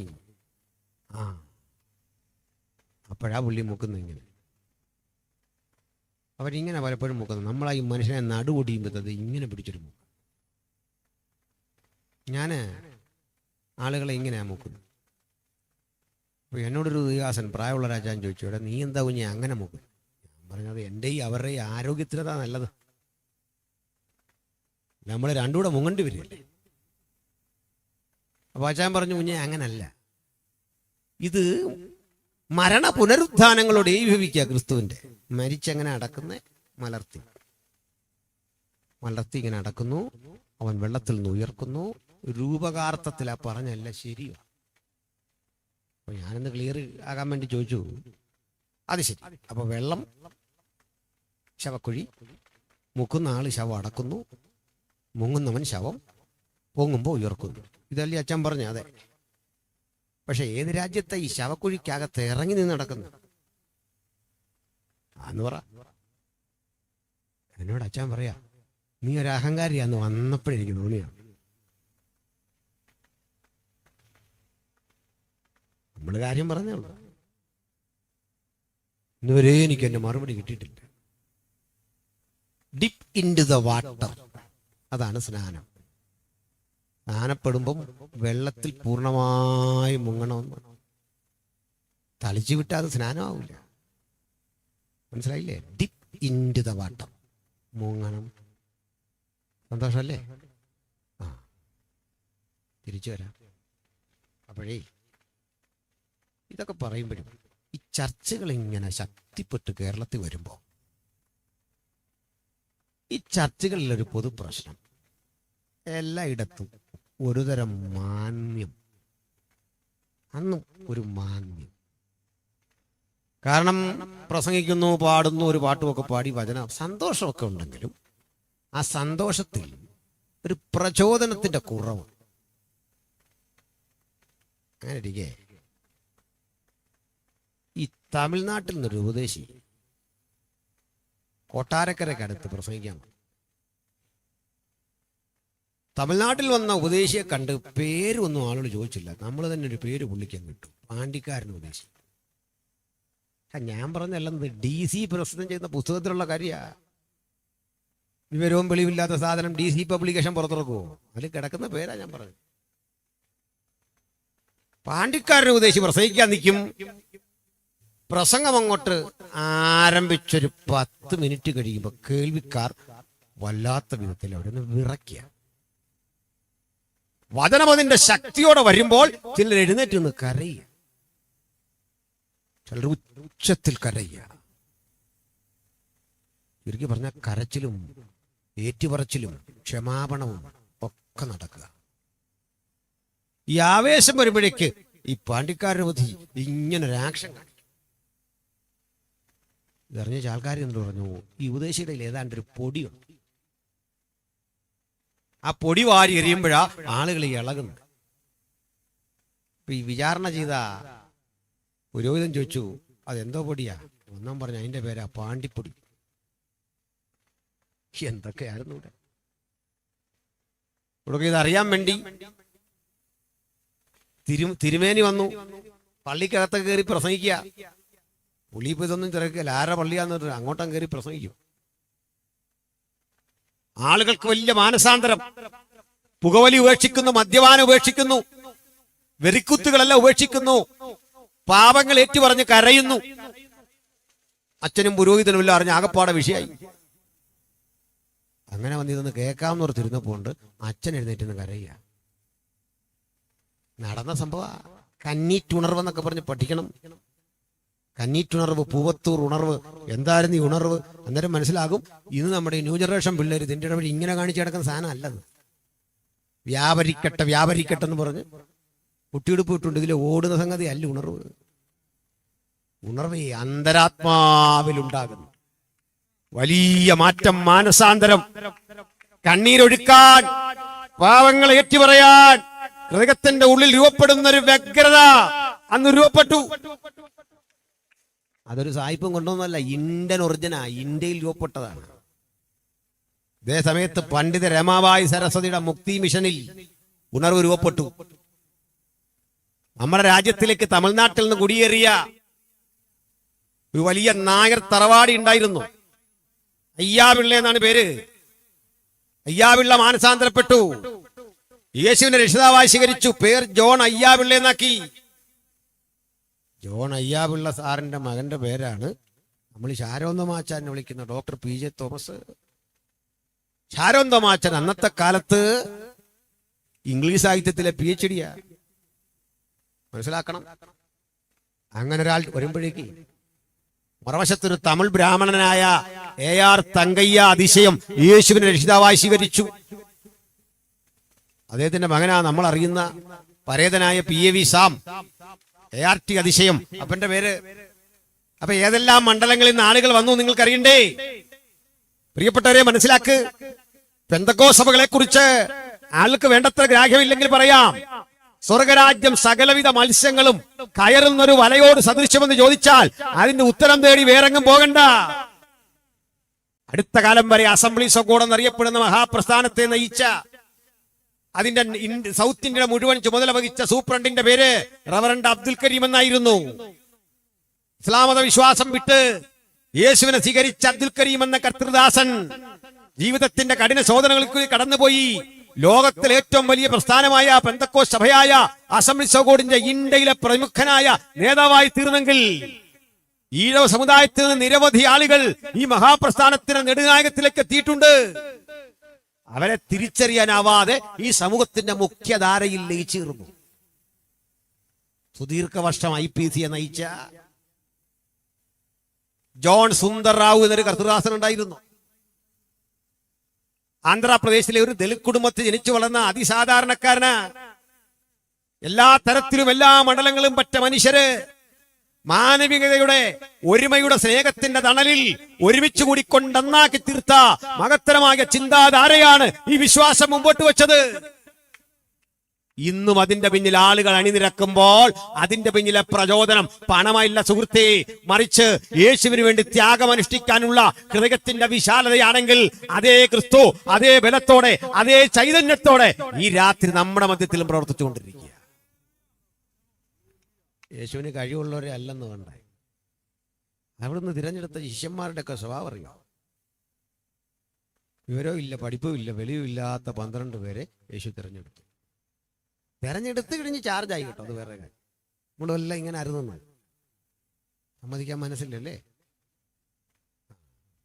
കുര്യാക്കോസ് അതിൻ്റെ ഒന്നാമത്തെ തെളിവ്. വല്ല വെളിവുണ്ട്, വല്ല ബോധമുണ്ടല്ലോ. ബോധം വന്നപ്പോഴാ അത് സമ്മതിച്ചേക്കണം. ഞാൻ എന്നെൻ്റെ കർത്താവിനെ സ്വീകരിച്ചു എന്നാ ബോധം വന്നു. ഹല്ലേലൂയ. നമ്മളെല്ലാം ഇങ്ങനെ ആയിരുന്നേ. അത് പൗലോസ് ഇങ്ങനെയാണെപ്പോൾ നമ്മളിങ്ങനെ ഉള്ളതാകുമോ? ഒരു കാലത്ത് ഇസ്രായേൽ പൗരതയോട് സംബന്ധമില്ലാത്തവൻ വാഗ്ദത്തത്തിന് അന്യൻ. നമ്മൾ പാടുന്ന അന്നേ മരിച്ചു പോയെങ്കിൽ എൻ ദൈവമേ ഞാൻ ചെന്നീവൻ നരകമതി. സഹൃദയരേ, നമ്മുടെ കർത്താവിനെ ഹൃദയത്തിൽ സ്വീകരിച്ച മുമ്പോട്ട് വരുന്ന ആളുകൾക്ക് അറിവും വിവേകവും ഒന്നും ഇല്ലെങ്കിലും അതൊന്നും ഒരു പ്രശ്നമില്ല. പണ്ഡിതന്മാരൊന്നും ഇവിടെ ഇല്ലെങ്കിലും ഒരു വിഷയമല്ല. അതൊക്കെ ദൈവം കാലാകാലങ്ങളിൽ ആരെങ്കിലുമൊക്കെ എടുത്തോളൂ. അങ്ങനെ യേശുവിന് 12 ശിഷ്യന്മാർ. ഇവരിങ്ങനെ കൂടെ നടന്നപ്പോൾ ഒത്തിരി കാഴ്ചകൾ കണ്ടു. ഒന്ന് യേശുവിൻ്റെ പ്രസംഗ വൈഭവം. കാരണം ആ പ്രസംഗം എന്ന് പറഞ്ഞാൽ ഉപമ കൂടാതൊന്നും പറഞ്ഞില്ല. പറഞ്ഞത് തറപ്പിച്ചുറപ്പിച്ച് പറയുക. മറ്റൊന്നറിയാം, യേശുവിൻ്റെ മാത്രം ഒരു പ്രത്യേകത, ഞാൻ ഈ പ്രസംഗത്തിൽ ഒത്തിരി എൻ്റെ അഭിപ്രായം പറഞ്ഞിട്ടുണ്ട്. ജീവിതത്തിൽ ഒരിക്കലും അഭിപ്രായ പ്രകടനം നടത്താത്ത ഒരാളേ ഉള്ളൂ, അത് യേശു ക്രിസ്തുവാ. യേശു പറഞ്ഞൊരു അഭിപ്രായം കാണിച്ചരോ? അഭിപ്രായം ഇല്ല. ഉവ്വ എന്നും ഇല്ല ഇല്ല എന്നും തീറുകന ഉപസംഹാരമാ പറയുന്നത്. എൻ്റെ അഭിപ്രായം തണ്ടിതാ. അങ്ങനെ കമ്മിറ്റി പോയിരുന്ന അഭിപ്രായം പറയുന്ന ആളല്ലത്. അന്തിമ വിധി അത് പറയുന്ന ദൈവപുത്രനാ. ഇനി ഇവരിത് കണ്ടു. യേശു കടലിൻ മീതെ നടക്കുന്ന കണ്ടിട്ടുണ്ട്. ചീഞ്ഞഴുകിയ ശവശരീരത്തെ ഉയർപ്പിച്ച് ജീവനോടെ നിർത്തുന്നത് കണ്ടിട്ടുണ്ട്. ഉദരം വീർത്തുവരുന്ന മാരക രോഗത്തിന് അടിമപ്പെട്ടവനെ സൗഖ്യമാക്കുന്ന കണ്ടിട്ടുണ്ട്. ദുരാത്മാവ് 6000-ൽ പരം ദുരാത്മാവ് ശരീരത്തിലേറിയവനെ ശാസിച്ച് രക്ഷപ്പെടുത്തുന്ന അവസ്ഥ കണ്ടിട്ടുണ്ട്. നാനാവ്യാധി പിടിച്ചവരെ തന്റെ വചനമയച്ചു സൗഖ്യമാക്കുന്ന 100 കാഴ്ചകൾ ശിഷ്യന്മാർ കണ്ടിട്ടുണ്ട്. പക്ഷെ ജീവിതത്തിൽ ഒരിക്കലും ഇവര് പറഞ്ഞില്ല, ഗുരു ഈ ട്രിക്ക് ഞങ്ങൾക്കൊന്ന് പഠിക്കണം. ഏതാ? കടലിൻ മീതെ നടക്കുന്ന ആ ടെക്നിക്ക് ഞങ്ങൾക്കൊന്ന് പഠിക്കണം. കടലിൻ മീതെ നടക്കുന്ന പഠിക്കണമെന്ന് പറഞ്ഞില്ല. ചന്ദ്രരോഗിയെ സുഖപ്പെടുത്തുന്നത് എങ്ങനെയെന്ന് പറഞ്ഞാൽ പഠിച്ചില്ല. ദുരാത്മാവ് ബാധിച്ചവനെ പുറത്താക്കുന്ന വിദ്യ ഒന്ന് പഠിക്കണമെന്ന് പറഞ്ഞില്ല. നീ പ്രസംഗിക്കുന്നോ എനിക്കൊന്ന് പ്രസംഗിക്കണം, ഒന്ന് പഠിപ്പിക്കാമോ ചോദിച്ചില്ല.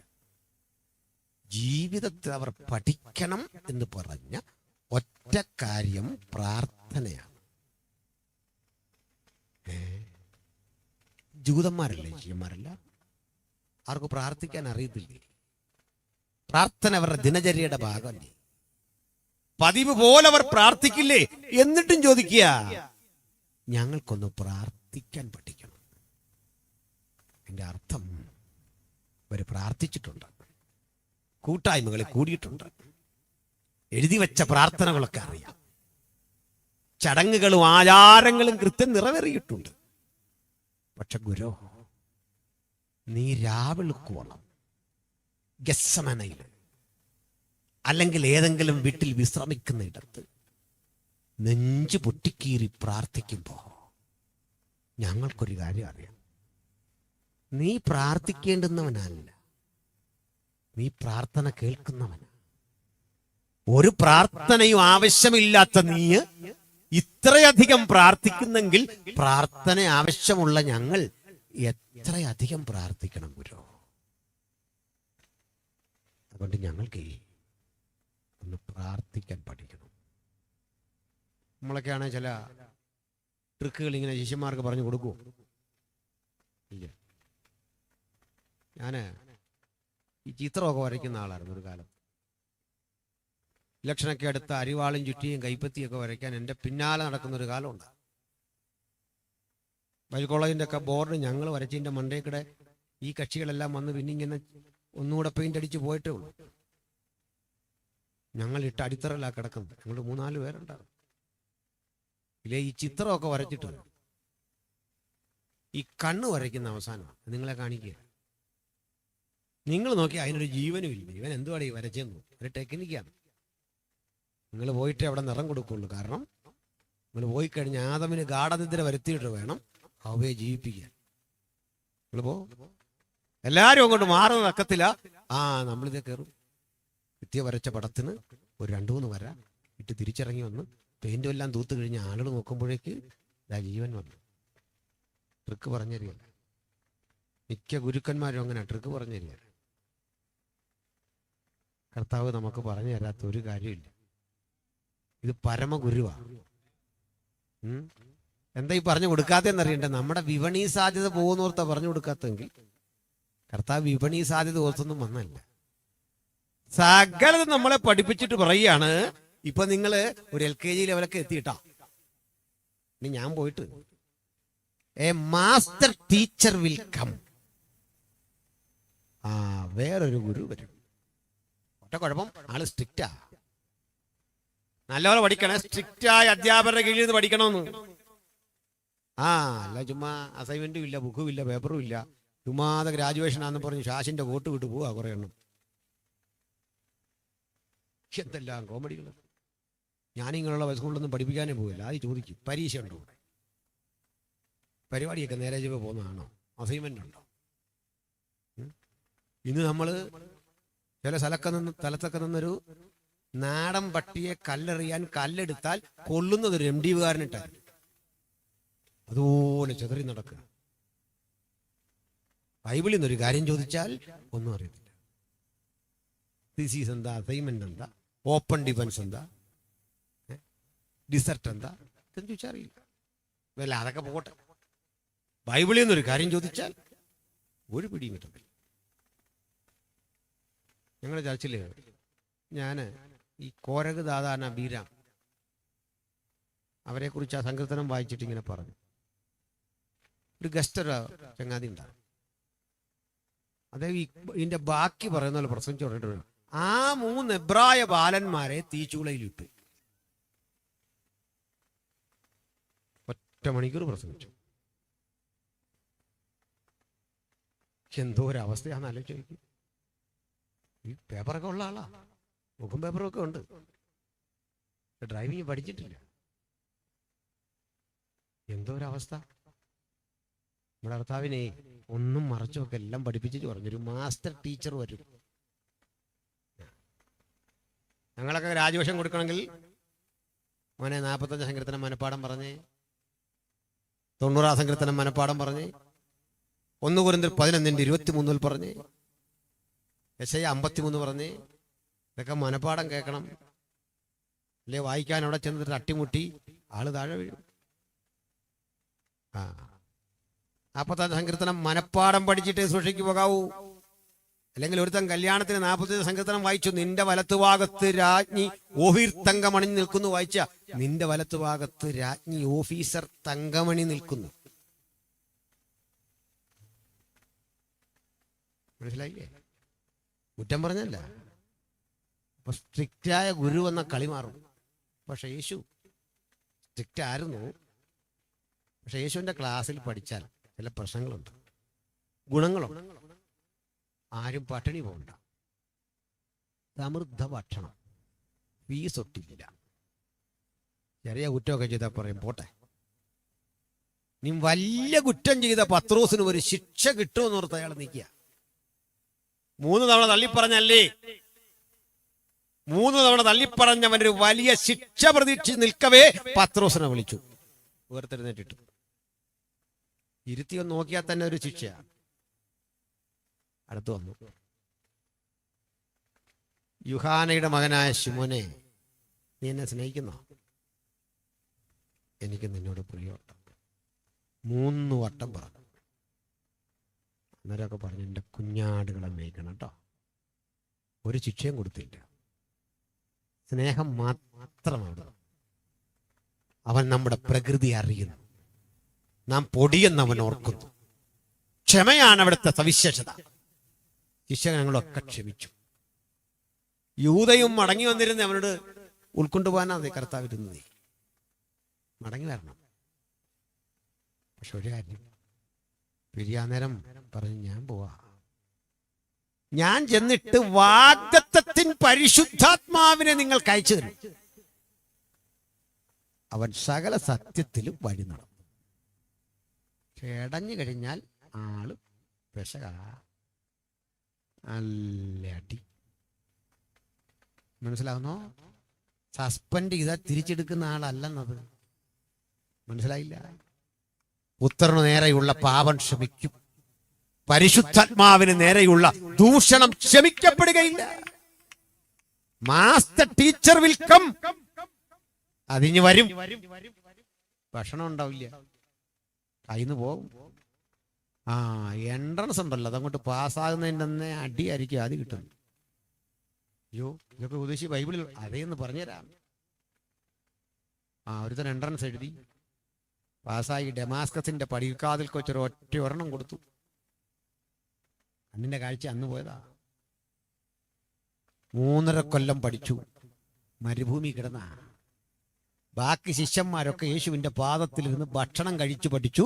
പെരുന്നാളുകളൊക്കെ വരുമ്പോൾ മാർക്കോസിന്റെ മാളിക മുറിയിൽ ഒരുമിച്ച് കൂടി സന്തോഷിച്ചെങ്കിൽ പരിശുദ്ധാത്മാവ് വന്നു കഴിഞ്ഞപ്പോൾ പൗലോസ് എന്ന മനുഷ്യൻ പഠിച്ചതേ അതികഠിനമായ ദാരിദ്ര്യത്തിലും കഷ്ടപ്പാടിലും വേദനയിലും ത്യാഗങ്ങളിലും കല്ലേറുമൊക്കെ കൊണ്ടാ. പക്ഷെ വ്യത്യാസം എന്താണെന്നറിയണ്ടേ? ആത്മാവിൽ പഠിച്ചവന്റെ ചങ്കുറപ്പിന് മുമ്പിൽ പിടിച്ചു നിൽക്കാൻ ഒരുവരും കഴിയാത്ത വിധത്തിൽ അത് അനുഭവങ്ങളുടെ സമാഹാരമാണെങ്കിൽ ഈ രാത്രി ദൈവാത്മാവിന്റെ പ്രവൃത്തിക്ക് ആരാണ് ഏൽപ്പിച്ചു കൊടുക്കുന്നത്? ആരുമറിയാത്ത പാഠങ്ങളിലൂടെ, ആരുമറിയാത്ത അറിവുകളിലൂടെ, ആരും പോകാത്ത മണ്ഡലങ്ങളിലൂടെ അവിടുന്ന് നമ്മൾ ഉപയോഗിക്കുന്ന ദൈവമാണ്. ഹല്ലേലൂയ. അങ്ങനെയുള്ള നമ്മുടെ കർത്താവ് ശിഷ്യന്മാർക്കൊരു പ്രാർത്ഥന പറഞ്ഞു കൊടുത്ത് പഠിപ്പിക്കുക. ഇവിടെ നമ്മൾ ചിലര് ഈ പ്രാർത്ഥന ചെല്ലാത്തത് എന്താണെന്ന് ആള് ചോദിക്കാറ്. ഇത് ചെല്ലുന്നതിന് എന്താ കുഴപ്പം? കുഴപ്പമുണ്ടോ? കുഴപ്പമില്ല. പക്ഷെ ഞാൻ ചെല്ലാറില്ല. അതിന്റെ കാരണം വേറൊന്നുമല്ല. പ്രാർത്ഥിക്കാൻ അറിയാത്ത കാലത്ത് ശിഷ്യൻ ചോദിച്ചു പഠിച്ചാൽ പക്വത വരുമ്പോൾ നമുക്ക് പ്രമോഷൻ കിട്ടും. പണ്ട് അമ്മയുടെ അടുത്ത് നിന്ന് അക്ഷരം ചോദിച്ചു പഠിച്ചു, അത് ഡിഗ്രി പാസ്സായി കഴിഞ്ഞും അമ്മയുടെ അടുത്ത് ചെല്ലുവാണ് ഇതും കൊണ്ട്. അല്ല, മനസ്സിലാവുന്നോ? അപ്പം വിശ്വാസത്തിന് അളവുണ്ട്, പക്വതയുണ്ട്. ഞാൻ ക്രമേണ പറയാം. എങ്കിലും ഈ പ്രാർത്ഥനയിൽ ഒരു ഉള്ളടക്കമുണ്ട്. യേശു പറഞ്ഞു, നിങ്ങൾ ജാതികൾ ചെയ്യുന്നത് പോലെ ജൽപ്പനം ചെയ്യരുത്. അതിഭാഷണത്താൽ ഇതൊക്കെ കിട്ടുമെന്ന് അവർ വിശ്വസിക്കുന്നു.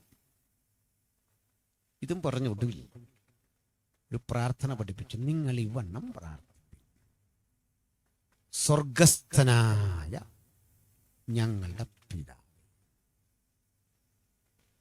കേൾക്കണേ, ലോകത്ത് മനുഷ്യരാശി തങ്ങളുടെ നിലയിൽ ഈ ദൈവത്തെ വിളിക്കാൻ ഓരോ പേരുകളുണ്ട്.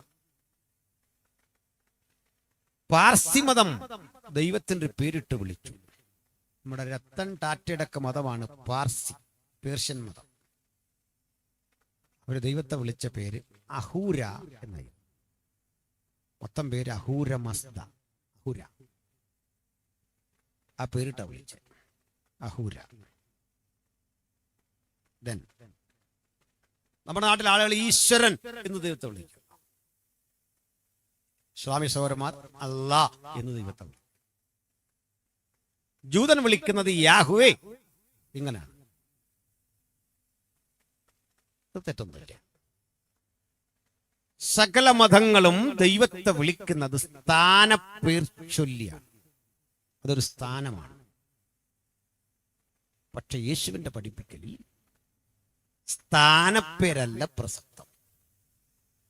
പ്രപഞ്ചനാഥനെ, ഉലകത്തിന്റെ സൃഷ്ടാവിനെ, സകലത്തിനും കാരണഭൂതനെ തന്റെ മക്കൾ എങ്ങനെ വിളിക്കണമെന്ന് യേശു പഠിപ്പിച്ചു. സ്വർഗസ്ഥനായ ഞങ്ങളുടെ പിതാവേ. അങ്ങനെ സൃഷ്ടാവിനെ പിതാവ് എന്ന് വിളിക്കുന്ന ഒരൊറ്റ മാർഗം ഉലകത്തിലുണ്ടെങ്കിൽ അത് യേശുവിന്റെ അനുഗാമികളുടെ മാർഗമാണ്. Christians addressing God as father. എന്താ ഈ വിളിയുടെ പ്രത്യേകത?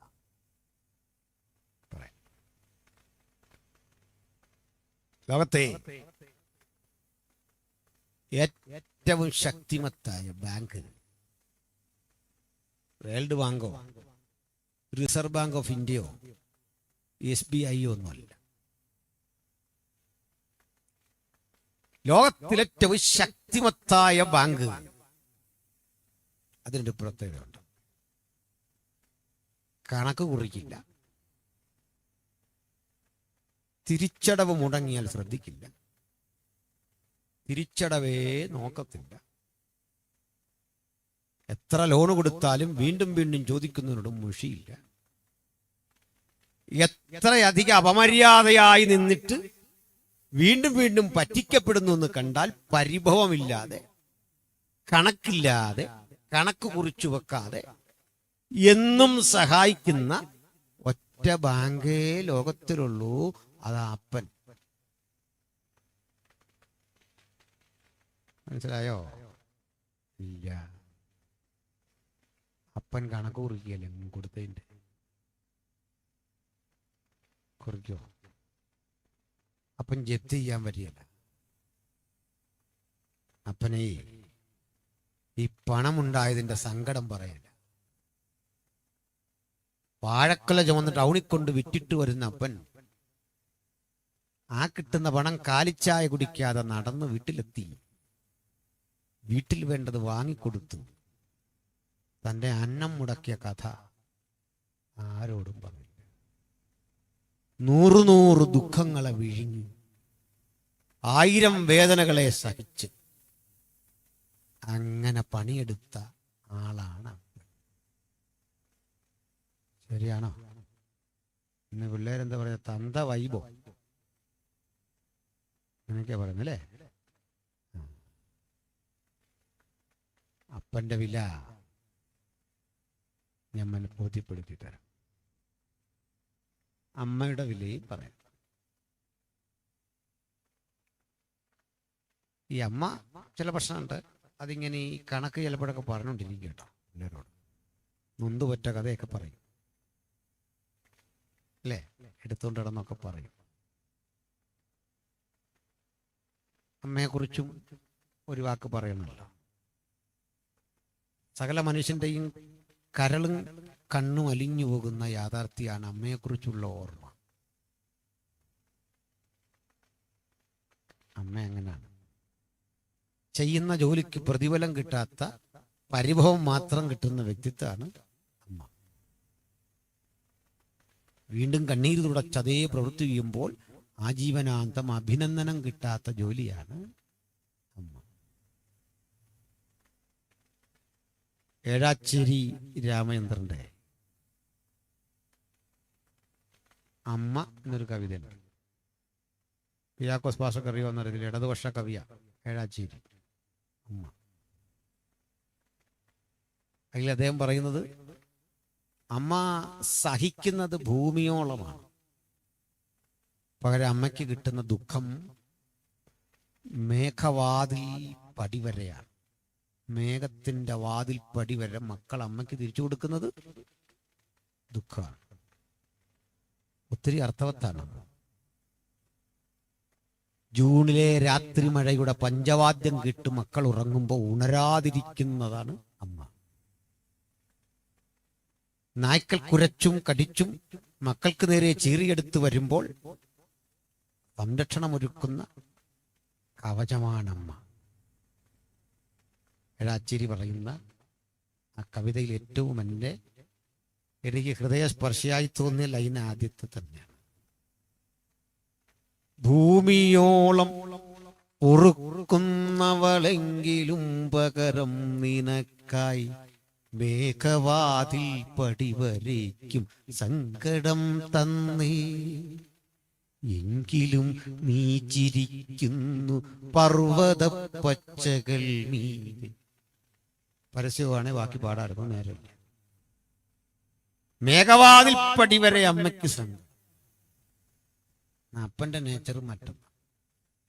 അപ്പൻ ഇങ്ങനെ കരച്ചിലൊന്നുമില്ല, അമിതമായ ആഹ്ലാദ പ്രകടനമില്ല. മക്കൾ ജയിച്ചോ? കൊള്ളാം. കണ്ട ചെറുക്കനോർക്കും മോളോർക്കും അപ്പനും ഇത്രയും ജയിച്ചിട്ടും അപ്പൻ എന്താ ചാടാത്തെ? ബാക്കിയുള്ളവരെല്ലാം തുള്ളിച്ചാടുക.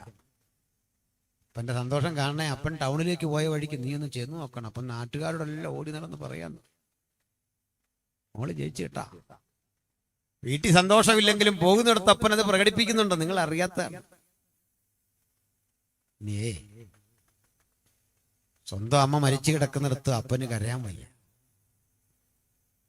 അപ്പൻ കരയുന്നത് ആരും കാണാതെ രാത്രിയില്ല.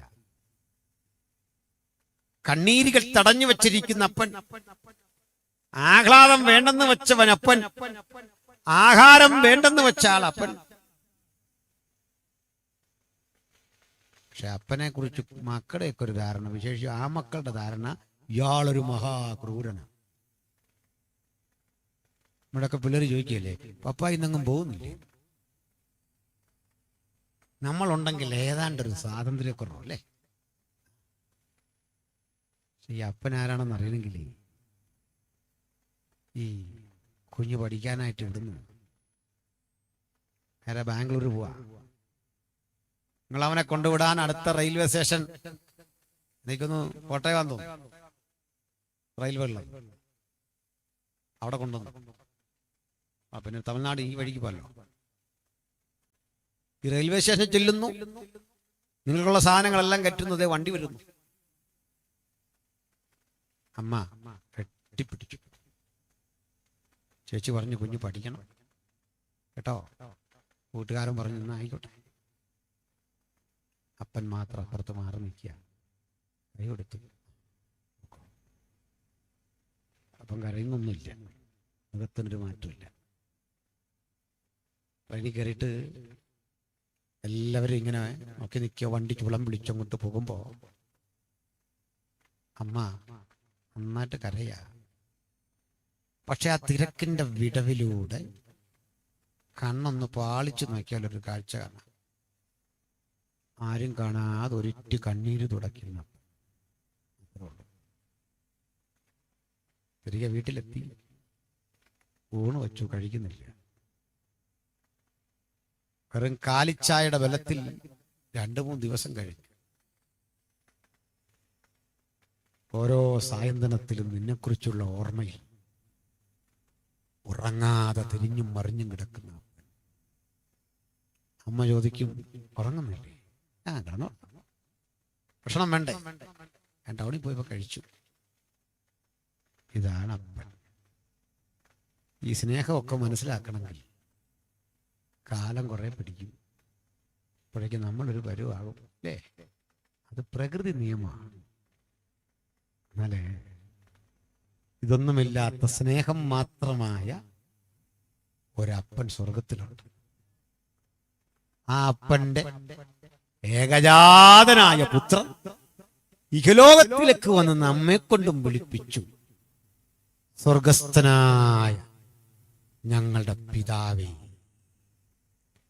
മനുഷ്യരാശി ഭയഭക്തിയോടെ, മുൻവിധിയോടെ, ദൂരത്ത് നിന്ന് കണ്ട് ഭയന്ന് വിളിച്ച ദൈവത്തെ ഭയമല്ല വിശ്വാസത്തിന്റെ ആധാരം, സ്നേഹമാണെന്ന് പഠിപ്പിച്ചുകൊണ്ട് ദൈവത്തെ സ്വർഗസ്ഥനായ പിതാവ് എന്ന് വിളിക്കാൻ പുത്രൻ പഠിപ്പിച്ചത് എന്തുകൊണ്ടാണ്? മനുഷ്യനും ദൈവവും തമ്മിൽ അകന്നുപോയ ബന്ധം സ്വന്തം രക്തത്താൽ വീണ്ടെടുപ്പ് നടത്തി അങ്ങ് ദൈവത്തിന്റെ മക്കളാക്കി നമ്മളെ തീർത്തിട്ട് പറയാ, ഇനി അകന്ന് നിൽക്കരുത്, മാറി നിൽക്കരുത്. നീ ദൈവമായി കഴിഞ്ഞു. അവനെ കൈക്കൊണ്ട് അവന്റെ നാമത്തിൽ വിശ്വസിക്കുന്ന ഏവർക്കും ദൈവമക്കളാകാൻ അവൻ അവകാശം കൊടുത്തു, അധികാരം കൊടുത്തു. ആ അധികാരത്തോടെ വിളിക്കണം പിതാവേ. അടുത്ത് പറഞ്ഞു, നിന്റെ നാമം മഹത്വപ്പെടട്ടെ, നിന്റെ നാമം വിശുദ്ധമാക്കണമേ. നിന്നെക്കുറിച്ച് പറയുമ്പോഴൊക്കെ നീ എന്ന വ്യക്തിത്വത്തിന്റെ വിശുദ്ധിയും അന്തസ്സും ആഭിജാത്യവും കാത്തു സൂക്ഷിക്കാൻ എന്നെ സഹായിക്കണമേ എന്ന രണ്ടാമത്തെ പ്രാർത്ഥന നമുക്കിന്ന് പറയാം. ദൈവമേ, അങ്ങന്റെ പിതാവായിരിക്കുന്നു എന്നതാണ് എൻ്റെ അഭിമാനം. ജീവിതത്തിന്റെ സമസ്ത മേഖലകളിലും നിന്റെ മകൻ എന്ന നിലയിൽ, മകളെന്ന നിലയിൽ നിന്റെ നാമത്തെ വിശുദ്ധീകരിക്കാൻ അടിയന് കൃപ തരണമേ എന്ന് പ്രാർത്ഥിക്കണം. പോയിന്റുകൾ ഓരോന്നും വിശദീകരിക്കാനുള്ളതാണ്, സമയ പരിധി കൊണ്ട് ഞാൻ. അടുത്തത് ഇവിടെ പറയുന്നത്, നിന്റെ ഇഷ്ടം സ്വർലോകത്തിലെ പോലെ ഭൂമിയിലുമാണ്. എന്താ ഈ സ്വർലോകത്തിലെ ഇഷ്ടം? അതെങ്ങനെ ഭൂമിയിലാകുന്നത്? നമ്മൾ പ്രാർത്ഥിക്കുന്ന പ്രാർത്ഥനകൾ നമ്മുടെ ഇഷ്ടത്തിന് ദൈവം എങ്ങനെ വഴങ്ങും? പലപ്പോഴും അതാണ് നമ്മുടെ പ്രാർത്ഥനയുടെ പ്രശ്നം. ക്ഷമിക്കണം. ഇന്നിപ്പം മദ്യത്തിനും മയക്കുമരുന്നിനും ഒക്കെ എതിരെ വലിയ ക്യാമ്പയിനിങ് സർക്കാർ തലത്തിൽ തന്നെ നടക്കണം അല്ലേ? ഞങ്ങൾ ഇതൊക്കെ പണ്ടേ തുടങ്ങിയാണ് അല്ലേ? വർഷോത്തരായി. ഞങ്ങൾ ഈ MDMA എന്നൊക്കെ പറഞ്ഞ് തുടങ്ങിയ കാലത്ത് ഇങ്ങനൊരു സാധനം ആരും ഇവിടെ കണ്ടിട്ടില്ല. ഇതിനെതിരെ ശക്തിയുക്ത നിലപാടെടുത്ത് പ്രസംഗിക്കുമ്പോ ദയനീയമായൊരു കാഴ്ച കാണാം. ഈ TV ചർച്ചകളിൽ വന്നിരുന്ന് സംസാരിക്കുന്ന പല സംഘടനകളുടെ നേതാക്കന്മാരുണ്ട്. ഇവർക്കൊന്നും ഞങ്ങളുടെ ആർജവും ഇല്ല അവിടെ ഇരിക്കാൻ. എൻ്റെ മോനെ ഈ സ്കൂളിലെ NSS പ്രോഗ്രാമിന്റെ ഭാഗമായിട്ട് മദ്യത്തിനെതിരെ ഒരു തെരുവ് നാടകം സംഘടിപ്പിച്ച് അതിന്റെ പ്രോഗ്രാം കൊണ്ട് പോവാ. അവനിങ്ങനെ തകർത്ത് കുടിയനായിട്ടും അത് മാറുന്ന രംഗമൊക്കെ ഇങ്ങനെ അഭിനയിച്ച് വരുമ്പോൾ അതിന് നേതൃത്വം കൊടുക്കുന്നൊരു സാറുണ്ട്. എല്ലാവരും പിരിഞ്ഞു പോയി. ഒരു 10 മിനിറ്റ് കഴിഞ്ഞപ്പോൾ ഉണ്ട് ആശാൻ നന്നായി മിനിങ്ങി വന്ന് ഇവിടെ നിൽക്കുന്നു. മോൻ വിട്ടില്ല, അവിടെ തന്നെ ചെന്ന് പുള്ളി അങ്ങ് പരിചയപ്പെട്ടു. ഒന്നുകൂടെ എന്തോ സാറേ ഇങ്ങനെയൊക്കെയാണോ എന്ന് ചോദിച്ചു. ശരിക്കും സംസാരിക്കും. എൻ്റെ അല്ലേ മോൻ, അത് ചെയ്യാതിരിക്കുക. പറഞ്ഞു ഞാളെ പോലെ ഞാൻ ഈ പണിയില്ലെന്നോ. അപ്രായോഗികമല്ലേ പല പരിപാടി. മദ്യത്തിനെതിരെ കൂട്ട ഓട്ടം. അല്ലാതല്ലേ വീടെഴുതാ ഓടുന്ന വഴിക്ക് ഇങ്ങനെ ഓടിയിട്ടൊന്നും ഒരു കുടിയനും നിർത്തുകയല്ല. ഓടി എന്നുള്ളതല്ലാതെ ഒരു വ്യായാമം കിട്ടും എന്നുള്ളതല്ലാതെ ഒരു കുടിയനും അത് നിർത്തുകയല്ല. അത് കണ്ടിട്ട് ആർക്കും ബോധവൽക്കരണം വരില്ലാന്ന്.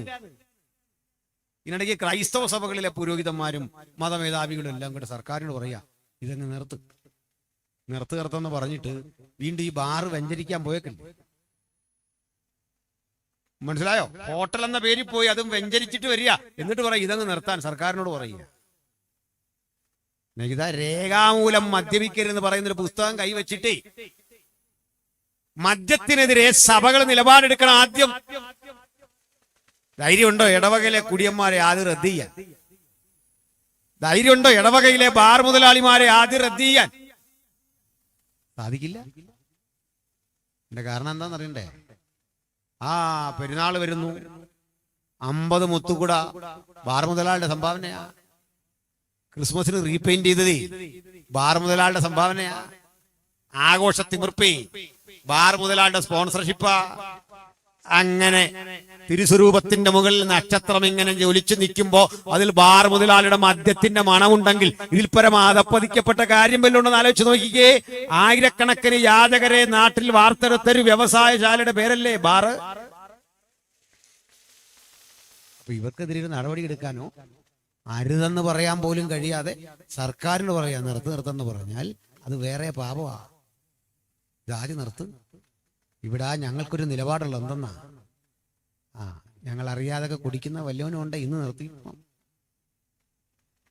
ഒരു കാര്യം പറഞ്ഞേക്കാം, ശ്രീധരൻപിള്ള സാറ് പറഞ്ഞ് നിങ്ങൾ കേട്ടില്ലേ, BJP നേതാവ് ഗവർണർ നമ്മുടെ ഇടയിലെങ്ങും പരമാവധി പരിശോധിച്ചിട്ടും മദ്യപാനികളില്ല. ഇത് നിയമം മൂലം മദ്യത്തിനും മയക്കുമരുന്നിനും പുകവലിക്കുമെതിരെ നിലപാടുള്ള ഒരു കമ്മ്യൂണിറ്റിയാണ്. സ്തോത്രം. ലോകം ഞങ്ങളെ ഒന്ന് പഠിക്കേണ്ടിയിരുന്നു. ഞങ്ങളുടെ കൊട്ടും തുള്ളലും ചാട്ടവും ഒക്കെ വിമർശിക്കുമ്പോഴൊരു മറുവശം കേൾക്കണ. കുമ്പനാടുള്ള നമ്മുടെ കൺവെൻഷന്റെ പ്രായം 100-ലധികം വർഷം കഴിഞ്ഞു. ഏജിയുടെ കൺവെൻഷനും അതേ കാലം കഴിഞ്ഞു.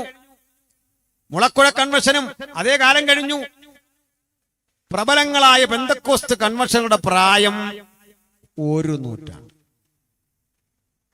ഈ 1 നൂറ്റാണ്ടിന്റെ ചരിത്രത്തിനിടയിൽ ഞങ്ങളുടെ യോഗസ്ഥലത്ത് നിന്നൊരു പെറ്റി കേസ് രജിസ്റ്റർ ചെയ്യേണ്ട ഗതികേട് പോലീസിന് വന്നിട്ടുണ്ടോ? ഉണ്ടെങ്കിൽ പറ. നിങ്ങൾ എന്താ ഞങ്ങളെ പറ്റി മനസ്സിലാക്കിയത്? ഹല്ലേലൂയ. ഒരു വെറ്റിക്കേസ്, ഒരു കത്തിക്കുത്ത്, ഒരു കിലിക്കുത്ത്, ഒരു തമ്മിലടി, ഒരു കള്ളവാറ്റ്, ഒരു ഏറ്റുമുട്ടൽ, ഒരു അധർമ്മ പ്രവൃത്തി, അതിന് കേസെടുക്കേണ്ടി വന്നു എന്ന് പറഞ്ഞ് പോലീസിനെ വിന്യസിക്കേണ്ട ഗതികേട് രാഷ്ട്രത്തിന് കൊടുക്കാതെ മാതൃകാപരമായി ഈ രാജ്യത്ത് പ്രവർത്തിച്ച് കാണിച്ച ഒരാദർശ സമൂഹമാ യേശുവിന്റെ അനുഗാമികൾ. ഹല്ലേലൂയ. എങ്ങനെ ആളിതിനകത്തോട്ട് വരുന്നെന്ന് പറഞ്ഞറിയ. ഹല്ലേലൂയ.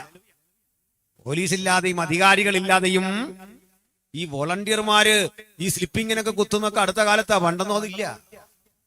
അവര് പറഞ്ഞു കേട്ടുപോലിരിക്കുന്നത് വചനം കേൾക്കണമെന്നുള്ള ആർത്തിയോടെ, പാട്ട് കേൾക്കണമെന്നുള്ള ആർത്തിയോടെ നേരത്തെ കുളിച്ചൊരുങ്ങി സ്വന്തം ചെലവിൽ വന്നിട്ട് യോഗസ്ഥലത്ത് വന്നിരിക്കുന്ന ക്രിസ്തുവിന്റെ അനുഗാമികളുടെ സഹന ഭടന്മാരുടെ കൂട്ടായ്മയാണിത്. ഇതിനിടയിലേ നിങ്ങൾ പരിശോധിച്ചൊക്കെ ഒരു കാര്യം മനസ്സിലാക്കും. സകലവിധ മതശക്തികളും വർഗീയ ശക്തികളും ഞങ്ങളെ ഒന്നടങ്കം ഉന്മൂലനം ചെയ്ത് പാടെ വിപാടനം ചെയ്യാൻ സകലവിധ സന്നാഹങ്ങളും ആവിഷ്കരിച്ചിട്ടും പുല്ലുണങ്ങുന്നു, പൂവാടുന്നു, ദൈവത്തിന്റെ വചനമോ എന്നേക്കും നിലനിൽക്കുന്നു എന്ന വചനത്തിൽ ആശ്രയം വെച്ചുകൊണ്ട് ഇവിടെ വരെ വളരാൻ ദൈവം കൃപ നൽകിയെങ്കിൽ അതിന്റെ പിന്നിലെ ഒറ്റ കാരണം ഞങ്ങൾ ദൈവപിതാവിന്റെ സ്നേഹത്തിൽ വിശ്വസിക്കുന്നു, ദൈവപുത്രന്റെ വീണ്ടെടുപ്പിൽ വിശ്വസിക്കുന്നു, ദൈവപരിശുദ്ധാത്മാവിന്റെ അഭിഷേകത്തിൽ വിശ്വസിക്കുന്നു. ഇതാ ഈ സമൂഹത്തിന്റെ വളർച്ചയ്ക്ക് നിദാനം. മറ്റൊന്നുകൂടി ശ്രമിക്കണം. ഇന്ത്യയിലെ ക്രൈസ്തവ സഭകളുടെ വളർച്ച പഠിക്ക്. ആ വളർച്ചയുടെ ആകത്തുക എടുത്താൽ, ഇന്ത്യയിലല്ല ലോകത്താകമാനമുള്ള ക്രൈസ്തവ സഭയുടെ വളർച്ച പഠിച്ചാൽ, പള്ളികൾ പലതും പൂട്ടിയിട്ടിരിക്കുന്നു, വിൽപ്പനക്കിട്ടിരിക്കുക. ഇതിന്റെ ഇടയിലും ഞങ്ങൾ ഹാളുകളില്ലാതെ വിഷമിക്കുക. ഉള്ള ഹാളിൽ ഇടയില്ലെന്ന്. ഹല്ലേലൂയ. ഒരു 10 കൊല്ലം മുമ്പായി യോഗ ഇവിടെ നടന്നെങ്കിൽ ഇത്രയും പേരൊന്നും കാണത്തില്ല. വളരെ ചുരുക്കം ആളുകൾ. ഇത്ര ആളെങ്ങനെ വന്നേന്ന് ഞാൻ പറയട്ടെ. ഇത്ര ആൾ വരാനൊരു കാരണം, ആ 10 കൊല്ലങ്ങൾക്കപ്പുറത്ത് ഇതുവഴി ട്രാക്റ്റും കൊടുത്ത് തലങ്ങും വിലങ്ങും നടന്ന ഒരു പറ്റം പാവം മനുഷ്യൻ, ഒറ്റപ്പെട്ട ഇടങ്ങളിൽ യേശുവിനെ പ്രസംഗിച്ച നിഷ്കളങ്കരായ കുറെ പ്രസംഗകർ. അന്നത് കേട്ടപ്പോ വലിയ ആവേശമൊന്നും വന്നില്ലെങ്കിലും അവർ വാരി വിതറിയ വചനം ഈ അന്തരീക്ഷത്തിൽ അങ്ങ് കേട്ടത്. അതിന്റെ ഫലപ്രാപ്തിയുടെ തെളിവാ ഇന്നിവിടെ ഇരിക്കുന്ന നിങ്ങളും ഞാനുമെങ്കിൽ ഒന്ന് ഉറപ്പിച്ചു കൊള്ളാം. ഇനിയും വരും ഒരു പുതുതലമുറ ഈ വഴിയിലൂടെ. ഇനിയും വരും യേശുവിനെ രക്ഷിതാവായി സ്വീകരിക്കുന്ന ഒരു പുതുതലമുറയുടെ ആവിർഭാവം. എന്താ കാര്യം? ഞങ്ങളുടെ പ്രസംഗം കേവലം വാക്കായിട്ടല്ല, ദൈവകൃപയോടെ, ദൈവാത്മാവിന്റെ ശക്തിയോടെ, പരിശുദ്ധാത്മാവിന്റെ നിറവോടെ ആണ് അത് ഇടപെട്ടത്. അതുകൊണ്ട് നിന്റെ ഇഷ്ടം സ്വർഗത്തിലെ പോലെ ഭൂമിയിൽ. ആ ഒരൊറ്റ വചനം തൊട്ടു ഉരുമിപ്പോകാൻ എനിക്ക് നേരം. എല്ലായിടത്തുമുള്ള എല്ലാ മനുഷ്യരുടെയും ജാതി മത വർണ്ണവർഗങ്ങൾക്കപ്പുറത്തുള്ള വിടുതലാണ് ദൈവത്തിന്റെ ഇഷ്ടം. അത് വചനം പറയാ, ദൈവത്തിന്റെ ഇഷ്ടമോ നിങ്ങളുടെ ശുദ്ധീകരണം തന്നെ. ആ ശുദ്ധീകരണത്തിനായിട്ട് എന്താ ചെയ്തേ? തന്റെ പുത്രനെ ക്രൂശിൽ ഏൽപ്പിച്ചു കൊടുക്കാൻ പിതാവിന് ഇഷ്ടം തോന്നി. ആ രക്തത്തിലൂടെയാ നമുക്ക് വീണ്ടെടുപ്പ് ഇന്ന് രാത്രി സാർത്ഥകമാക്കി. ഈ വീണ്ടെടുപ്പ് ജീവിതത്തിലേക്ക് കരഗതമാക്കിയ സ്വർഗീയ ഇഷ്ടം നിങ്ങളുടെ വീട്ടിൽ, നിങ്ങളുടെ ജീവിതത്തിൽ, നിങ്ങളുടെ കുടുംബത്തിൽ അർത്ഥവത്തായി തീരും. വീടുകൾ ഇന്ന് നരകസമാനമായ ജീവൽ പ്രതിസന്ധിയിലല്ലേ? ഒരു വിടുതൽ ആഗ്രഹിച്ച ആരുണ്ട് ഭവനത്തിൽ? അല്ലെങ്കിൽ ഇവിടെ എനിക്കൊരു വിടുതൽ വേണം, എനിക്ക് ഈ കെട്ടുകളെ പൊട്ടിച്ചൊന്ന് ഇറങ്ങി വരണം, ആർക്കാഗ്രഹമുണ്ട്? ആഭിചാര കർമ്മങ്ങളുടെ, മാന്ത്രിക ശക്തികളുടെ ഇരുട്ടിന്റെ കൂടാരങ്ങളായി അതപ്പതിക്കപ്പെട്ടു പോയ വീട്ടുകൾ, പ്രാർത്ഥനയില്ല, ആരാധനയില്ല, ദൈവകൃപയുടെ വ്യാപനമില്ല, ചടങ്ങുകൾ മാത്രമായി ജീവിതം അവസാനിച്ചപ്പോ ഈ ദൈവജനത്തിന് വാഴാൻ, ദൈവപരിശുദ്ധാത്മാവിന് വാഴാൻ ഇടമില്ലാത്ത വിധത്തിൽ കെട്ടികിടക്കപ്പെട്ട ഭവനങ്ങളിലേക്ക് ഈ രാത്രി ദൈവജനത്തിന്റെ വെളിച്ചം, ദൈവ ആത്മാവിന്റെ വെളിച്ചം, ക്രിസ്തുവാകുന്ന വെളിച്ചം കടന്നു വരത്തക്ക വിധം ആര് ഹൃദയം തുറക്കും? ഒന്നുറപ്പിക്കണം. നിങ്ങളും ഞാനും ഒരേ സ്വരത്തിൽ ഇന്ന് ആ ദൈവത്തെ വിളിക്കണം, സ്വർഗസ്ഥനായ ഞങ്ങളുടെ പിതാവേ. അങ്ങനെ വിളിക്കാൻ സാധിക്കണമെങ്കിൽ ദൈവ കുടുംബത്തിൽ ജനിക്കണം. ആ ജനത്തിന്റെ പേരാണ് വീണ്ടും ജനനം. ആ വീണ്ടും ജനനം സിദ്ധിച്ചവൻ പിതാവിന്റെയും പുത്രന്റെയും പരിശുദ്ധാത്മാവിന്റെയും നാമത്തിൽ യേശു പഠിപ്പിച്ചതുപോലെ നിമജ്ജന സ്നാനം ചെയ്യണം, ആത്മനിറവിനെ പ്രാപിക്കണം, അവിടുത്തെ വരവിനായി കാത്തിരിക്കണം. ആ പിതാവിന്റെ പൈതൃക ബോധത്തെ, പുത്രന്റെ രക്ഷകർത്തൃത്വത്തെ, പരിശുദ്ധാത്മാവിന്റെ നേതൃനായകത്വത്തെ ഹൃദയത്തിൽ ഉൾക്കൊണ്ടുവേണം ഏതൊരാളും ഇന്ന് മടങ്ങും. അതിന് കഴിയാത്ത ഒരാളെങ്കിലും ഇന്നിവിടെ ഇരിപ്പുണ്ടെങ്കിൽ, ഇന്ന് അവിടുന്ന് പുനരാഗമനം ചെയ്യുമെങ്കിൽ കൈവിടപ്പെടാതിരിക്കാൻ നിങ്ങൾക്ക് കിട്ടിയ ഒടുവിലത്തെ അവസരം ഉപയോഗിച്ചിട്ട് പറയാം, നാഥ, ഞങ്ങൾ അങ്ങേ വിശ്വസിക്കുന്നു. എന്റെ ബന്ധനങ്ങളെ തകർത്ത്, എന്റെ ഇരുട്ടുകളെ തകർത്ത്, എന്റെ കുടുംബം നേരിടുന്ന വിപത്തുകളെ മാറ്റി, എന്റെ അവസ്ഥയ്ക്ക് ഭേദം വരുത്തി ഒരു പുതിയ അനുഭവത്തോടങ്ങേ അനുധാവനം ചെയ്യാൻ ശക്തി തരണമെന്ന് പ്രാർത്ഥിക്കാം. ആർക്ക് വേണം ഈ ദൈവകൃപ? ആർക്ക് വേണം ഈ ദൈവശക്തി? എന്റെ കുടുംബത്തിനൊരു സമാധാനം, എന്റെ മകന് സമാധാനം, എന്റെ മകൾക്ക് സമാധാനം, ജീവിതത്തിന്റെ ഉയർച്ചകൾ, മദ്യം തകർത്തെറിഞ്ഞ കുടുംബത്തിന് ആശ്വാസം. പ്രിയരെ, ഒരു കൗൺസിലിങ്ങിനും, മുമ്പ് പറഞ്ഞ ഒരു ബോധവൽക്കരണത്തിനും, ഒരു കൂട്ടകോട്ടത്തിനും, മറ്റൊരു തീരുമാനത്തിനും തരാൻ കഴിയാത്ത ഒന്ന് തരാൻ കഴിവുള്ള ഒരുവനേ ഉള്ളൂ. അത് കർത്താവായ യേശു ക്രിസ്തുവാണ്. യേശു ഇന്ന് രാത്രി നിന്റെ ബന്ധനങ്ങളെ അടിക്കുന്നു, ആ കെട്ടുകളെ അടിക്കുന്നു. ക്രൂശിച്ചൊരിഞ്ഞ പുണ്യാക രക്തം നിമിത്തം നിനക്ക് വിടുതലും വിമോചനവും കൽപ്പിക്കുന്നു. ആ നസ്രായനായ യേശുവിന്റെ ക്രൂശിൽ നൽകുന്ന പുണ്യാക രക്തത്തിൽ അഭയം പ്രാപിച്ചിട്ട് പറയണം, പാപിയായ ഞാനിതാ എന്റെ പാപത്തെ നിന്റെ രക്തത്താൽ കഴുകുവാൻ ഏൽപ്പിക്കുന്നു. അങ്ങനെ ദൈവ കുടുംബത്തിലെ അംഗമാകുമ്പോൾ പ്രാഗൽഭ്യ ബോധത്തോടെ വിളിക്കാൻ സാധിക്കും, സ്വർഗസ്ഥനായ ഞങ്ങളുടെ പിതാവേ. കണ്ണുകളടച്ചട്ടെ, പ്രാർത്ഥന കരുക. ഈ നാഥനോട് പ്രാർത്ഥിക്കട്ടെ. ഈ ദൈവം ഇന്ന് രാത്രി നമ്മെ സംരക്ഷിക്കട്ടെ. ആർക്ക് വേണം കേൾക്കപ്പെട്ട വചനത്തിന്റെ അടിസ്ഥാനത്തിൽ എനിക്ക് വേണ്ടി ഒന്ന് പ്രാർത്ഥിക്കണം, എന്റെ കുടുംബത്തിന് വേണ്ടി ഒന്ന് പ്രാർത്ഥിക്കണം, ഒരു വിടുതലനായി ഒന്ന് പ്രാർത്ഥിക്കണം. ആഗ്രഹമുള്ള ദൈവമക്കളെ, ആഗ്രഹമുള്ള പ്രിയപ്പെട്ടവരെ, ഒരുപക്ഷെ നിങ്ങൾ ഭവനത്തിലായിരിക്കാം, അല്ല ഇവിടെ തന്നെ ഉണ്ടാകാം. എനിക്കായി പ്രാർത്ഥിക്കണം, എന്റെ കുടുംബത്തിനായി, മദ്യം തകർത്തെറിഞ്ഞ എന്റെ ജീവിതത്തിനായി, എന്റെ മകന് വേണ്ടി, എന്റെ മകൾക്ക് വേണ്ടി, ഭാവിയുടെ വഴികൾ ഇരുളടഞ്ഞ മുന്നോട്ട് പോകാനാവാത്ത വിധം പ്രതിസന്ധികൾക്കകത്ത് കുരുങ്ങിക്കിടക്കുന്ന എന്റെ കുടുംബത്തിനായി ഒന്ന് പ്രാർത്ഥിക്കണം. ആർക്കാഗ്രഹമുണ്ട്? അങ്ങനെയുള്ളവർ മാത്രം കരങ്ങൾ ഉയർത്തിപ്പിടിക്കുക. ഞങ്ങൾ നിങ്ങൾക്ക് വേണ്ടി പ്രാർത്ഥിക്കാൻ പോവുകയാണ്. ഒരു പ്രിയപ്പെട്ട പിതാവ് കരമുയർത്തുന്നു, ഒരു മാതാവ് കരമുയർത്തുന്നു. വേറെ ആരുണ്ട്? എനിക്ക് വേണ്ടി, എന്റെ കുടുംബത്തിന് വേണ്ടി ഒരു സ്വസ്ഥത തരാൻ കഴിയുന്ന യേശുവിനോട് പ്രാർത്ഥിക്കാൻ വീണ്ടും ഒരു പ്രിയപ്പെട്ടവൻ കരമുയർത്തുന്നു. പുതുതായി ആരുണ്ട്? ആത്മപ്രേരണയുള്ള ആർക്കും കരമുയർത്താം. കരമുയർത്തിയവർക്ക് താഴ്ത്തിയില്ല. പുതുതായിട്ട് ആരുണ്ട്? ഞങ്ങളുടെ ദൃഷ്ടിയിൽപ്പെടാതെ ആരെങ്കിലും പുറത്തു നിൽപ്പുണ്ടോ? യേശു നിങ്ങളെ കാണുന്നുണ്ട്, കർത്താവ് നിങ്ങളെ കാണുന്നുണ്ട്. ഞാനൊരു വാക്കിൽ പ്രാർത്ഥിക്കുന്നു. കർത്താവേ, അങ്ങയുടെ സന്നിധിയിൽ പ്രാർത്ഥനയ്ക്കായി സമർപ്പണം ചെയ്യുക. അങ്ങയുടെ കുഞ്ഞുങ്ങളെ ഏൽപ്പിച്ച് പ്രാർത്ഥിക്കണം. വിശ്വാസത്തോടു കൂടിയ പ്രാർത്ഥന വളരെ ഫലിക്കുന്നു. അരുളിയത് കരമുയർത്തിയ പ്രിയപ്പെട്ടവരിൽ യൗവനക്കാരുണ്ട്, പിതാക്കന്മാരുണ്ട്, മാതാവുണ്ട്, സഹോദരിമാരുണ്ട്. അവരാവശ്യകത അറിഞ്ഞു ഒന്ന് പ്രവർത്തിക്കണമേ. അവരെ തകർക്കുന്ന, അവരുടെ വഴികളുടെ മുന്നേറ്റത്തിന് തടസ്സമിടുന്ന, അവരുടെ ഗമനത്തിന്റെ മുഴുവൻ മണ്ഡലങ്ങളെയും കെട്ടിക്കിടക്കുന്ന തിന്മയുടെ ആത്മാവ് തകർന്നു പോകട്ടെ. ഇരുട്ടിന്റെ ആത്മാവ് മാറിപ്പോകട്ടെ. മദ്യപാനത്തിന്റെ ലഹരിയുടെ, തിന്മയുടെ പലവിധത്തിലെ ആസൂത്രണ പദ്ധതികൾ ഇട്ടുകൊണ്ട് തകർക്കുന്ന ദുഷ്ടന്റെ തീയമ്പുകൾ മുഴുവൻ തകരട്ടെ. ആ കുടുംബം അനുഗ്രഹിക്കപ്പെടട്ടെ, ആ വ്യക്തി അനുഗ്രഹിക്കപ്പെടട്ടെ. ഞങ്ങളുടെ ശ്രദ്ധയിൽപ്പെടാതെ ഒരാളെങ്കിലും ഇന്നങ്ങേ സ്വീകരിച്ചെങ്കിൽ, സ്വർഗസ്ഥ പിതാവിന്റെ കാരുണ്യവശത്തിന് ഏൽപ്പിച്ചെങ്കിൽ, നീ തൊട്ട് ബലപ്പെടുത്തി സൗഖ്യത്തോടയക്കാൻ യേശുവിൻ നാമത്തിൽ പ്രാർത്ഥന കേട്ടതിനായി സ്തോത്രം. കർത്താവിന്റെ വലിയ നാമത്തിൽ തന്നെ. എല്ലാവർക്കും ഒരിൽ കൂടി വന്ദനം. പ്രിയപ്പെട്ട കർത്തദാസനെയും കുടുംബത്തെയും ദൈവം അനുഗ്രഹിക്കട്ടെ. ഈ വചനം കേട്ട ഏവരെയും ദൈവസമൃദ്ധമായി അനുഗ്രഹിക്കട്ടെ എന്ന് പ്രാർത്ഥിച്ച് ഞാൻ നിർത്തുന്നു. കർത്താവ് നമ്മളെ സഹായിക്കട്ടെ.